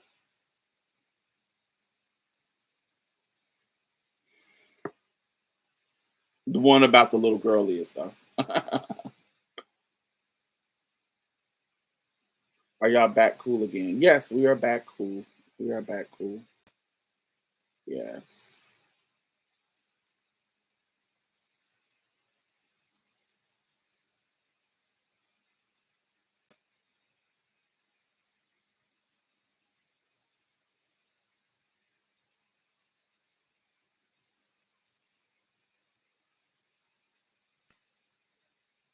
Mm, mm, mm, mm, mm.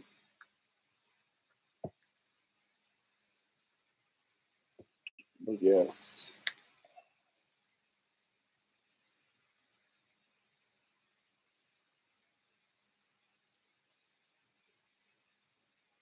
Thumbs up if you're still watching. Doo, doo, doo, doo. Did I ever see the teacher again? Yes, we went to lunch. We went to lunch and that's when I was an adult. And that's when she told me the story about the eagles in the chicken coop. Let me see if I can find that video because it's a video that I really enjoy of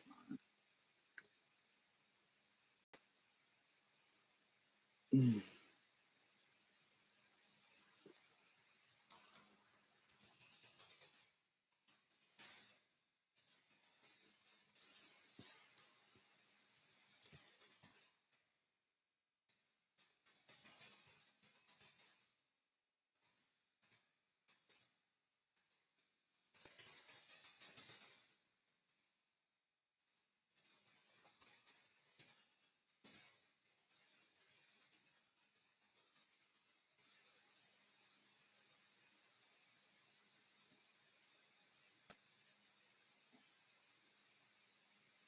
I don't know. I know I haven't deleted because I don't really delete videos.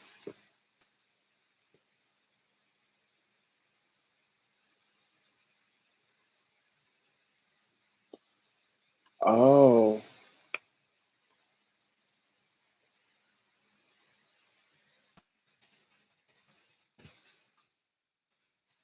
okay, here it goes.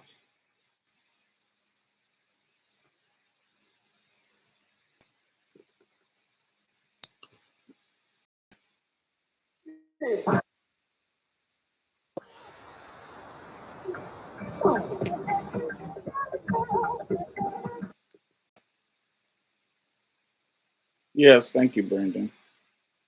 Yes, that is. That is it. I was about to post it too. That's on my yeah, that story. Yeah, that's when she told me that story. And that's why I shared it. It was a story that was kind of it was a metaphor that was powerful at the time in my life because I was kind of just going with the flow and not doing what I needed to do. Did you find more men wanting to top or bottom in your escort days? I was a top in my escort days. I was not a bottom. So I don't all of them came to me to be a top because that's what I advertised on my ads. So I didn't advertise as being verse because I don't like men that I don't know fucking me. So that I not that I don't know that I don't want to intimately be involved with. So I don't mind my peeing in somebody's booty, but somebody me bending over and letting a million niggas fuck me every day, no, I never could be that person. So I never advertised as a bottom. I only if I had a client that I bottom for, it was because I met them in the street, like I met them out and about, and I was attracted to them and didn't mind bottoming for them because I wanted them. But just a client just coming to my house and I'm bottoming, that never was my tea. I always advertise as a top.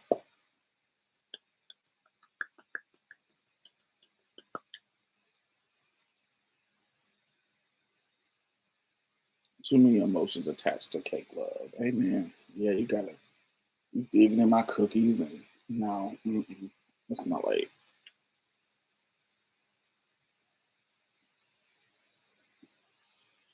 No, not my tea. I'm sure I missed some coins, but I was making enough money. I didn't have to do that.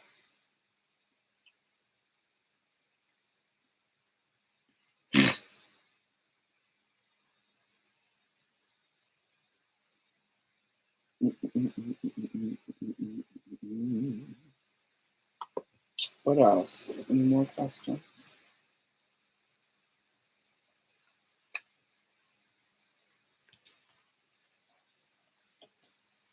You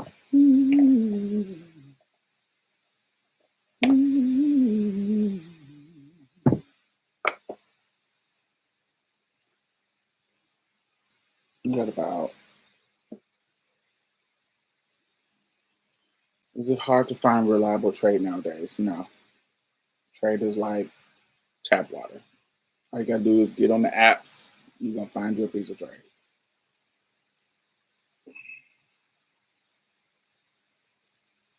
And I've been dealing with the same trade for 10 plus years. I don't really switch it.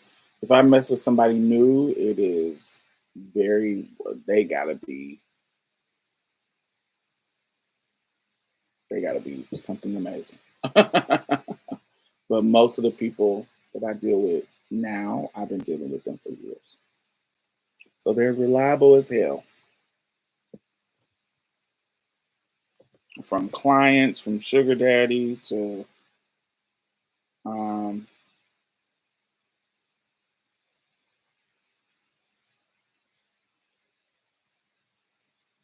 yeah, all of that kind of stuff. I've been dealing with it for years. Like my sugar daddy, I've been dealing with him since '06 before I even moved to Houston, and he lives in Houston. Then I have a client that I've been dealing with since 2010 that I met on MySpace, and been seeing him ever since. He done been through 2 marriages. Been dealing with him for that long. Um,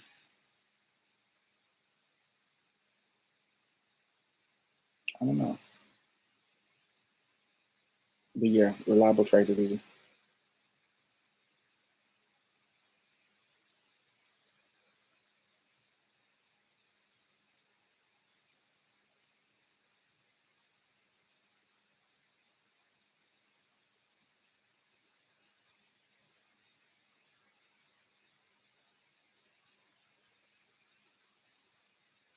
Yeah, janitor's amazing.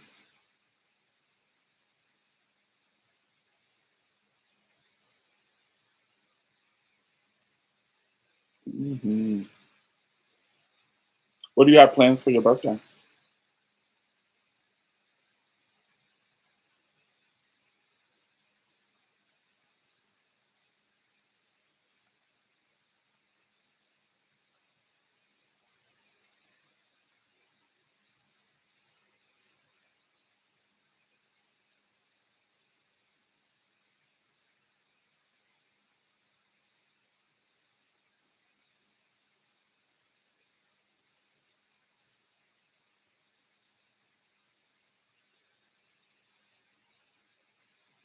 Skating. Hey, Salicious skating. I'm going to decorate my beauty room.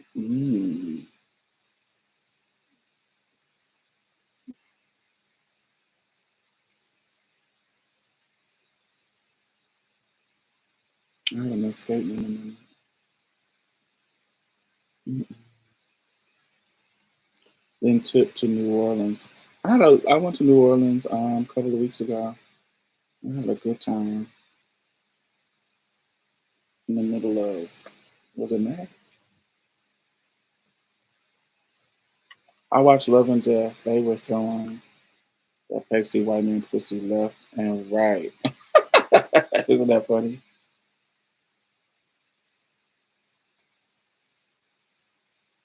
Yeah, I had a good time in New Orleans. There's a place called Jamaican Jerk House. Go eat there. It's so good. My mama a loft. My mama a loft of Canal Street.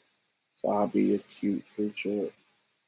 Um, Men there are everything. Mm.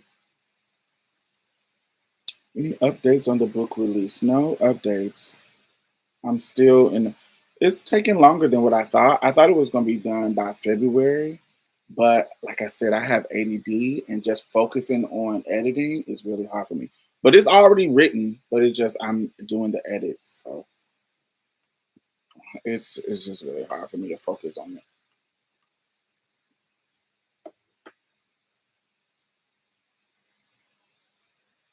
And then my publisher, her husband,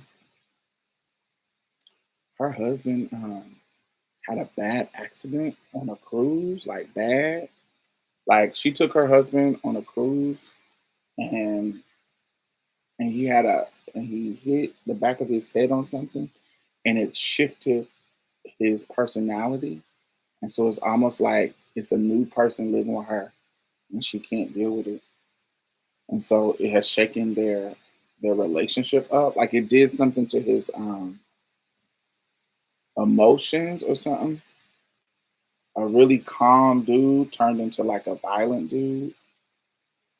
So all because of a head bump, and they said he there was something that he damaged on the trip, and so she's dealing with that. So that's been a hard thing for me to engage with her about. And he's older; they're both older, and yeah, it's really difficult for her at this point. So yeah, it is crazy. It's wild crazy for you to be with your partner for so long and then because of this accident, it changes him. Like it's bad. I was so sad when she described it.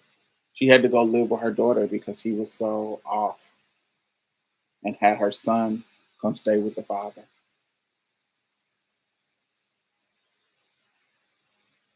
Hmm.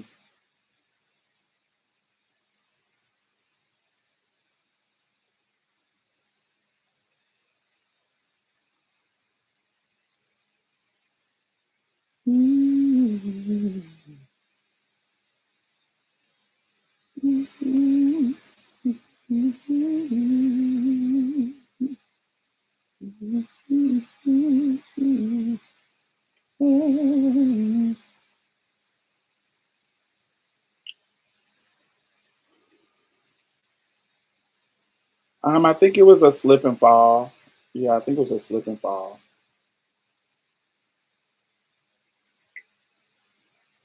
I didn't really want to go into detail and just answer too many questions, but it's something about a slip and fall.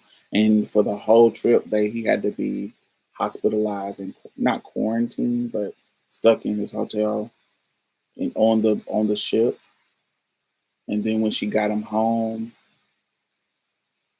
she had took him to the doctor, and first they didn't notice it, but then when she started explaining like the difference in his personality, and she was like, he's a whole different person, Diamond. She was like, my husband is calm and cool, not quick to anger at all. And then here's this new person. It's my husband, but can't control his emotions, and just a whole different personality living in the home. And I don't understand how that happened. And so they did a test, and they learned that there was some kind of something that happened in his brain. That's tragic. You have to mourn someone who's still alive here. Ooh. Mhm. So yeah, that's been going on, but not just that, just me. I think it's permanent. Yeah, yeah, it was brain damage basically.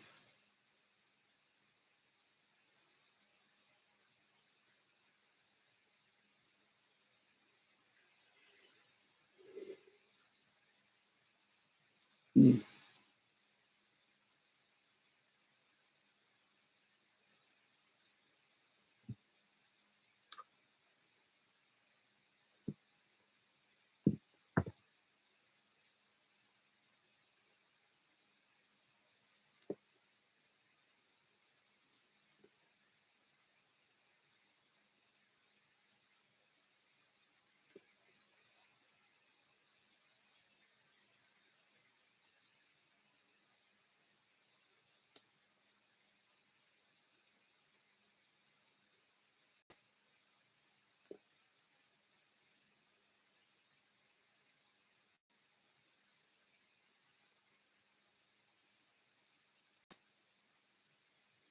mm, mm, mm, mm, mm, mm.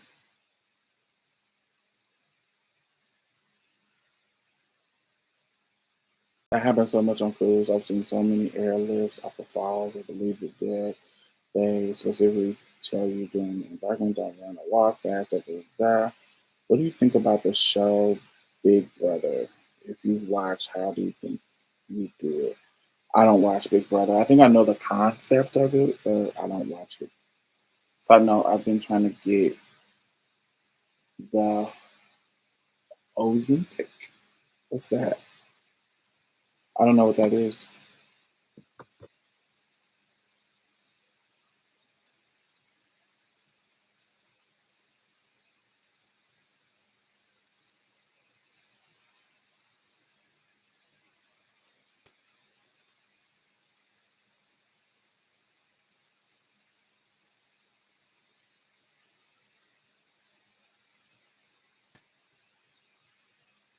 What is it?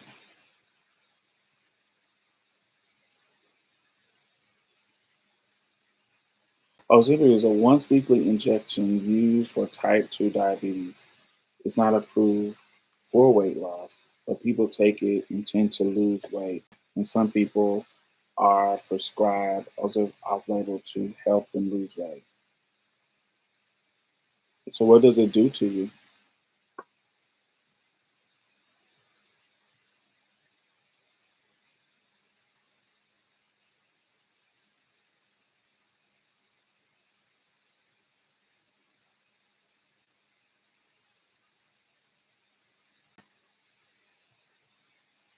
It's not approved for weight loss, but people use it for weight loss. It's a diabetic drug that makes you lose weight by curbing your appetite.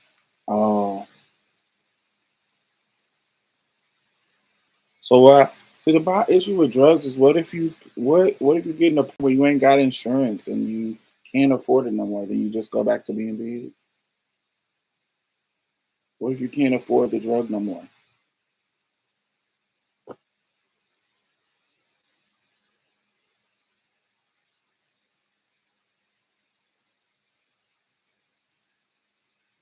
Mm.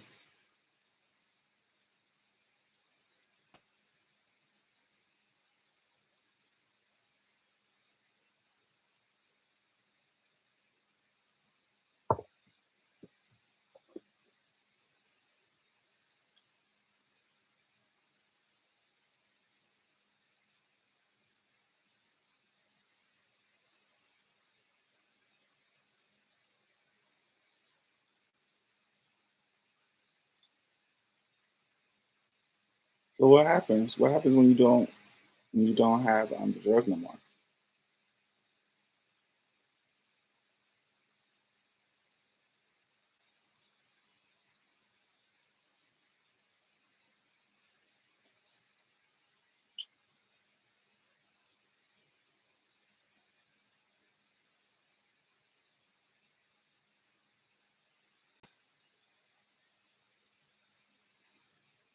You can have a stroke. Mhm. Yeah, I know a couple of people passed away on those diet pills, but I don't know if that's the same thing.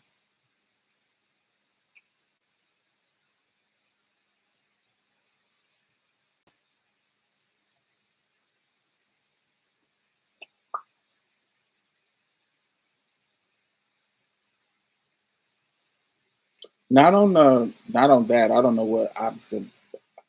How you say that? Ozempic, Ozempic, Ozempic, Ozempic. How do you pronounce it?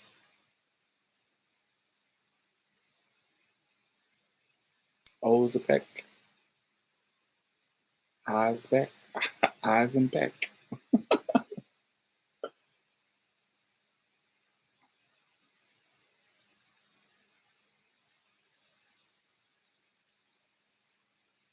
I watched half of it. I didn't finish the documentary. I didn't finish the whole thing. I've been kind of busy.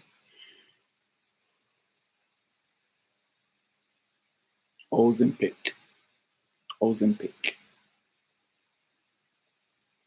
Mm, Ozempic, like Olympic, but Ozempic.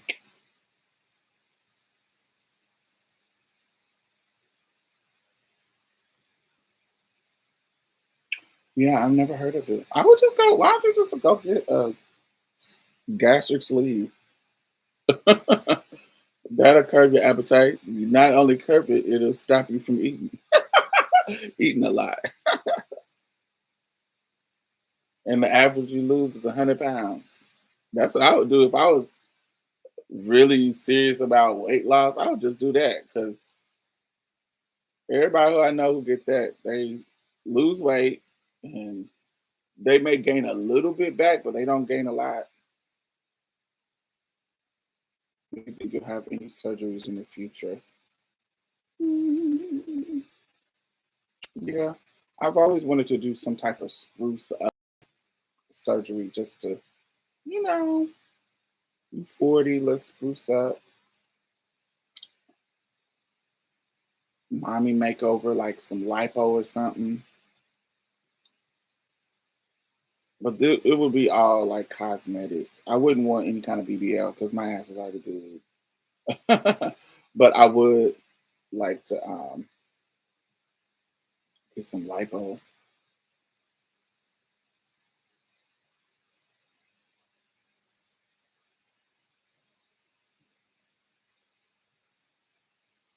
Um, maybe a facelift, make me look more Asian. I don't know, something like some upkeep. I always knew I'm not against surgery. Of course, I'm a trans woman. I'm not against surgery at all.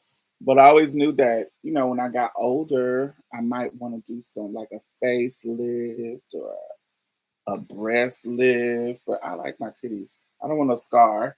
So I don't know. I'm pretty sure if I come across some coins, maybe, but I'm not saving for no surgeries right now. Um, maybe some fillers. Trying to do some fillers or something. Bring my vitality back. I don't know. I'm not insecure about my look, so I don't know. And I don't mind also looking my age. Like I don't mind looking 40. 42. I don't mind looking in my 40s. I don't mind that. That's kind of what I want for my birthday. Some Botox. Tits done in August, and I'm a bit nervous. You nervous about tits? I wouldn't be nervous about that. That's such a typical surgery now.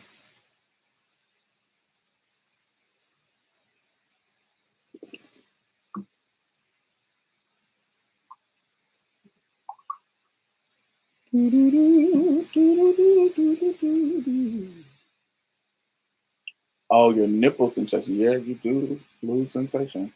You get implants.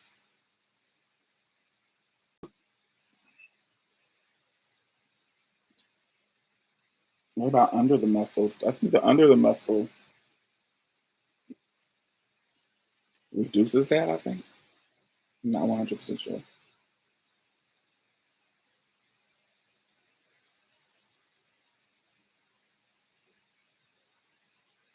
You want your lips redone. Really?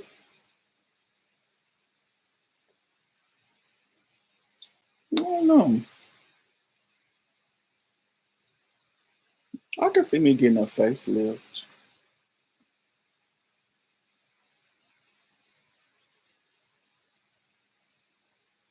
Mm, well, I ain't tripping about my face. I want my stomach gone. It's my stomach that I want gone. I ain't tripping about my face. My face can look however it's gonna look. But yeah, my stomach. I would want my stomach gone. If I had just unlimited amount of money, I could get surgery. That definitely what I would do. I'd do like a tummy tuck or a mommy makeover. Just get sucked out.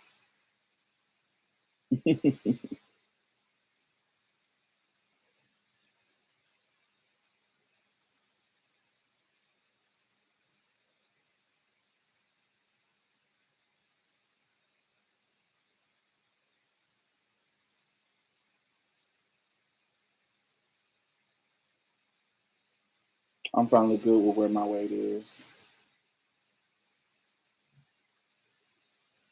Mhm. Well, I've gained all the weight back that I lost over the winter. Honey, my birthday hit and I stopped going to the gym in March. I still have full sensation. Oh, that's sickening.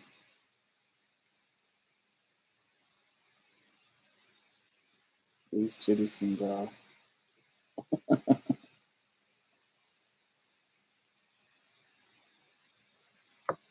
Yeah, I just don't want no scar on my titties.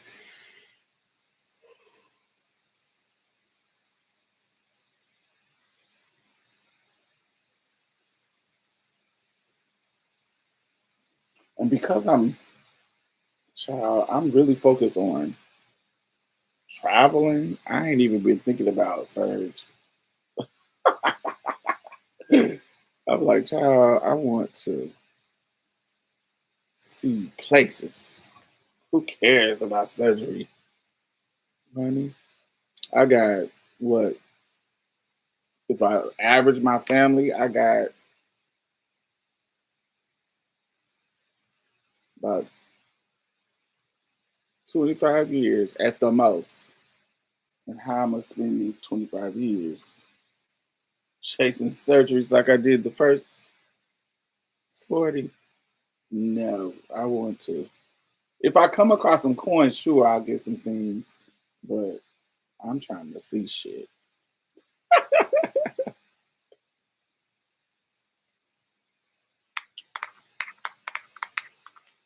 Doo-doo-doo-doo-doo. Mm. Well, all right, y'all. Make sure y'all thumbs up. I'm gonna take my ass in here.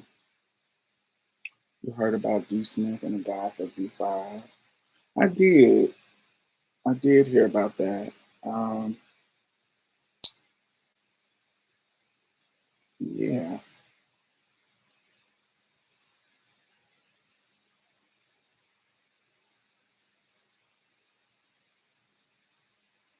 It didn't seem to have made like a splash, did it? It just seemed like it was he just said it and then it didn't make yeah, they put it on a couple of blogs, but it didn't grow into nothing.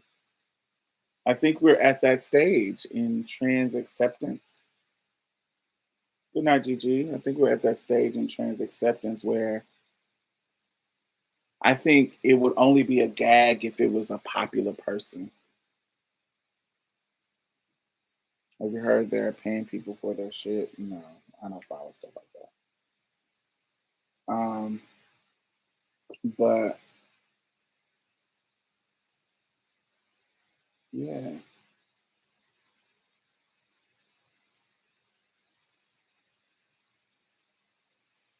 I think she's more of a writer.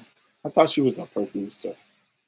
But anyway, I know her. What got her popular right now is she has she's the one who did Kokomo City. I think she's the director of that film. And her boyfriend, I guess, from B5 came out. It came not came out. That's not the right language. Kind of admits that he's trans attractive and he's with her. I remember from Love and Hip Hop. Yeah, she did a song as of when she was a boy um, for Lil Wayne. I think that's her. I seen her in New York on a date with a white man, and she was looking real weird. I don't know. She just is looking weird. I think I think she's a talented girl. Uh, Let me ask y'all this before I go. Say like say her situation. So say that you because we sometimes in the circles of girls they say stuff like this, and it goes back to the beginning, as far as having a jealous spirit. Okay, say that she got a Grammy. When say that you're a trans person, but before you transition, you got a Grammy in your field or whatever. Then you transition. Do you think it's disingenuous for that person to say, "I'm the first trans woman to have this Grammy," even though you didn't get the Grammy as a past transition? Like if you got the Grammy during your time as a girl, as a woman, then it would be more powerful. But you got it when you were a butch queen, so it doesn't really, or a boy, or not transitioning. Do you think they can come back and say, "Well, I've always been trans. I just wasn't out." it, Does that am I explaining that right? Because I see some people doing this, and it's kind of annoying.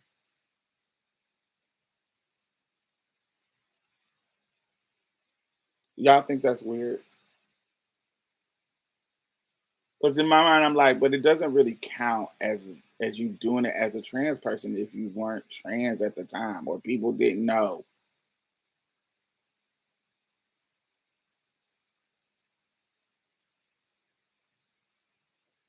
Yeah, I think so too. Like it feels,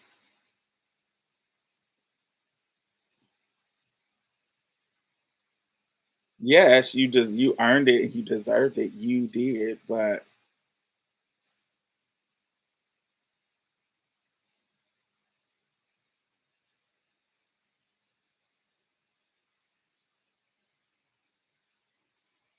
you earned it, yes. But it feels weird when you try to attach the transness to it and you didn't get it while you were trans, openly trans.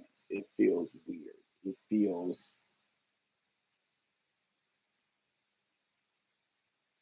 it feels like you're trying to it feels like you're trying to soup up your resume.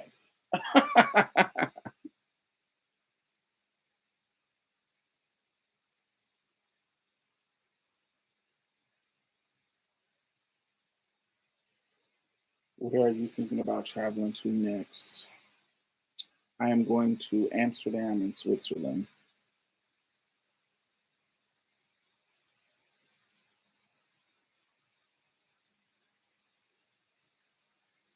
You stand in the history as a trans award holder? I don't know. I feel weird about that. I don't if you weren't trans, if you hasn't physically transitioned, because yeah, if you haven't physically transitioned, then that plays a part in why you won. If you were a trans woman at the time, would you have like let's take her. Not that she does this. I mean, this is not any attack on her because I don't know her and it's not about I'm just using her as an example. Say she worked with Lil Wayne. You wouldn't have been able to work with Lil Wayne if you were a trans woman. Like if that opportunity wouldn't have came to you at the in that time. This is pre, this is pre this trans renaissance. If they knew you were trans, would that opportunity have even come in your lap? Maybe, but may probably not, based on how people, you know, be shady to trans people. So you got that opportunity because you were read as a cis person.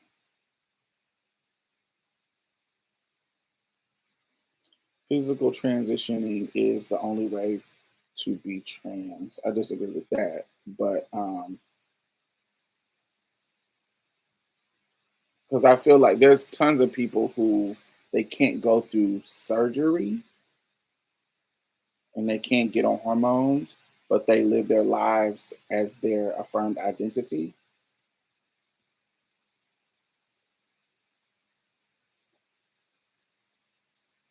And so, there might not be a physical change in a person, but they're living their truth. Like they're controlling what they can. And I do consider those people trans. um, but I feel like if you're not out as trans and you win an award and people are reading you as um and they're reading you as a cisgender person or just a gay person, then I don't think that counts. If they're reading you as a trans person, then yes.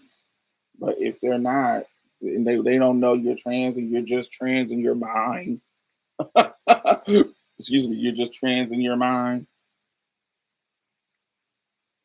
it doesn't count to me.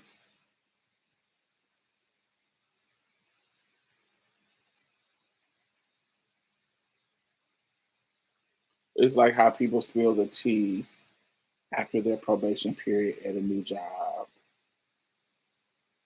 That too, it's like you're the first person on the job that may be trans, but they didn't know. So would they have hired you if they knew?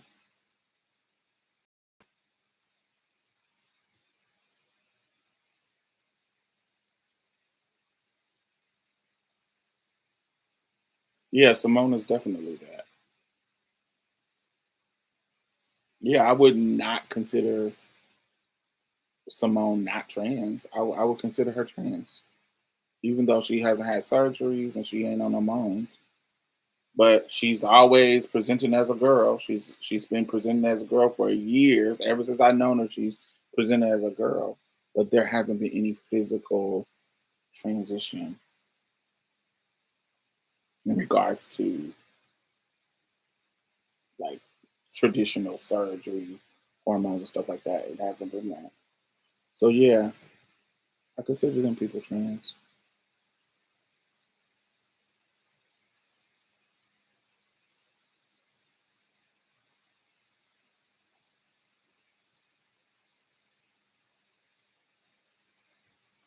I think there's a medical elitism that kind of happens with trans people. They think that the medical stuff, the physical medical physical stuff is the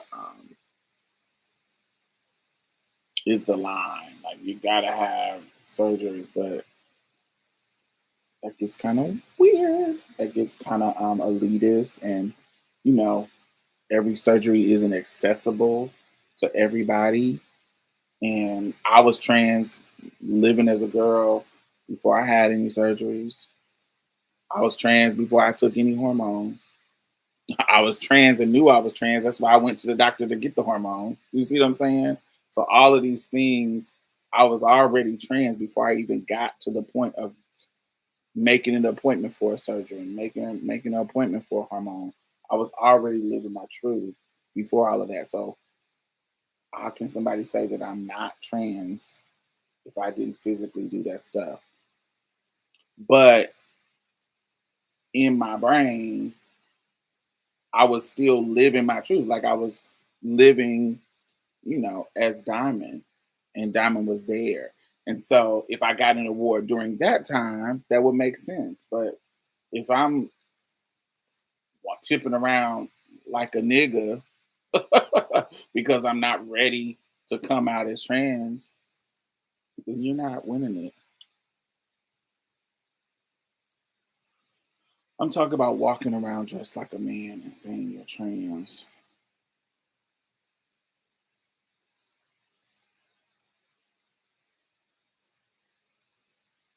What about Bush presenting trans women? Because there's some trans women that you might consider they dress like a man, but they're just more butch presenting. But it's their style, like a butch. Their type of woman to present to the world is more butch and not femme. I know somebody like that. They're a rapper and they present like a lesbian, kind of like Young Ma, but they identify as a woman.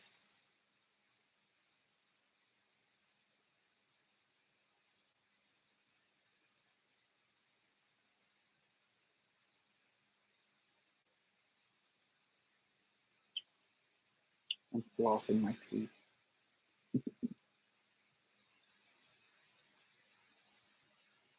I think that's where it gets kind of witchy, y'all, because women,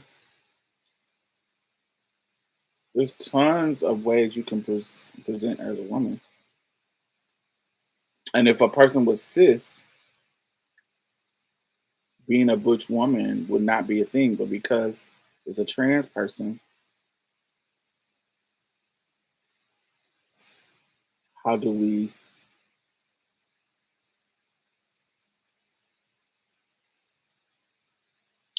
how do we, I don't know the word, but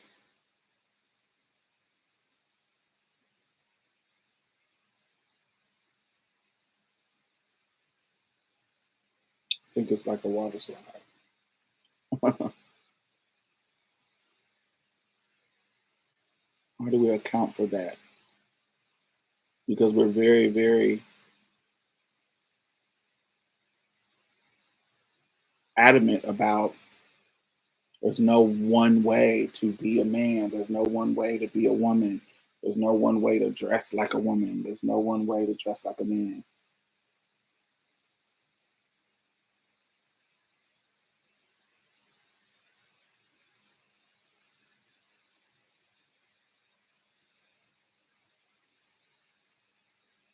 Young, yeah, young MA. I always say young ma. The masculine presenting trans woman isn't invalidating your gender nor your expression.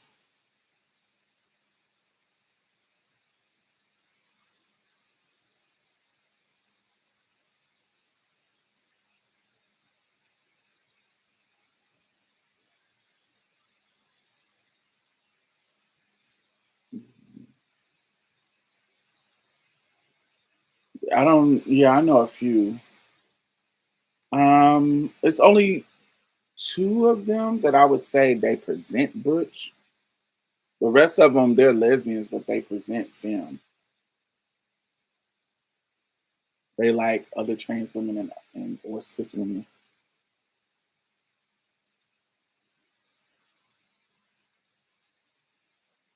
Mhm.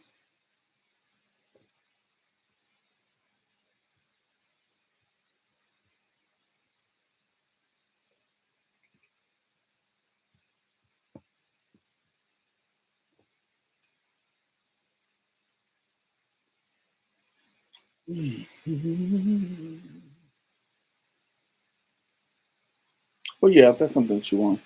Anyway, y'all, I'm about to go get me something to eat before it gets too late. Y'all be good. Thumbs up. I will talk to y'all Friday. Bye bye.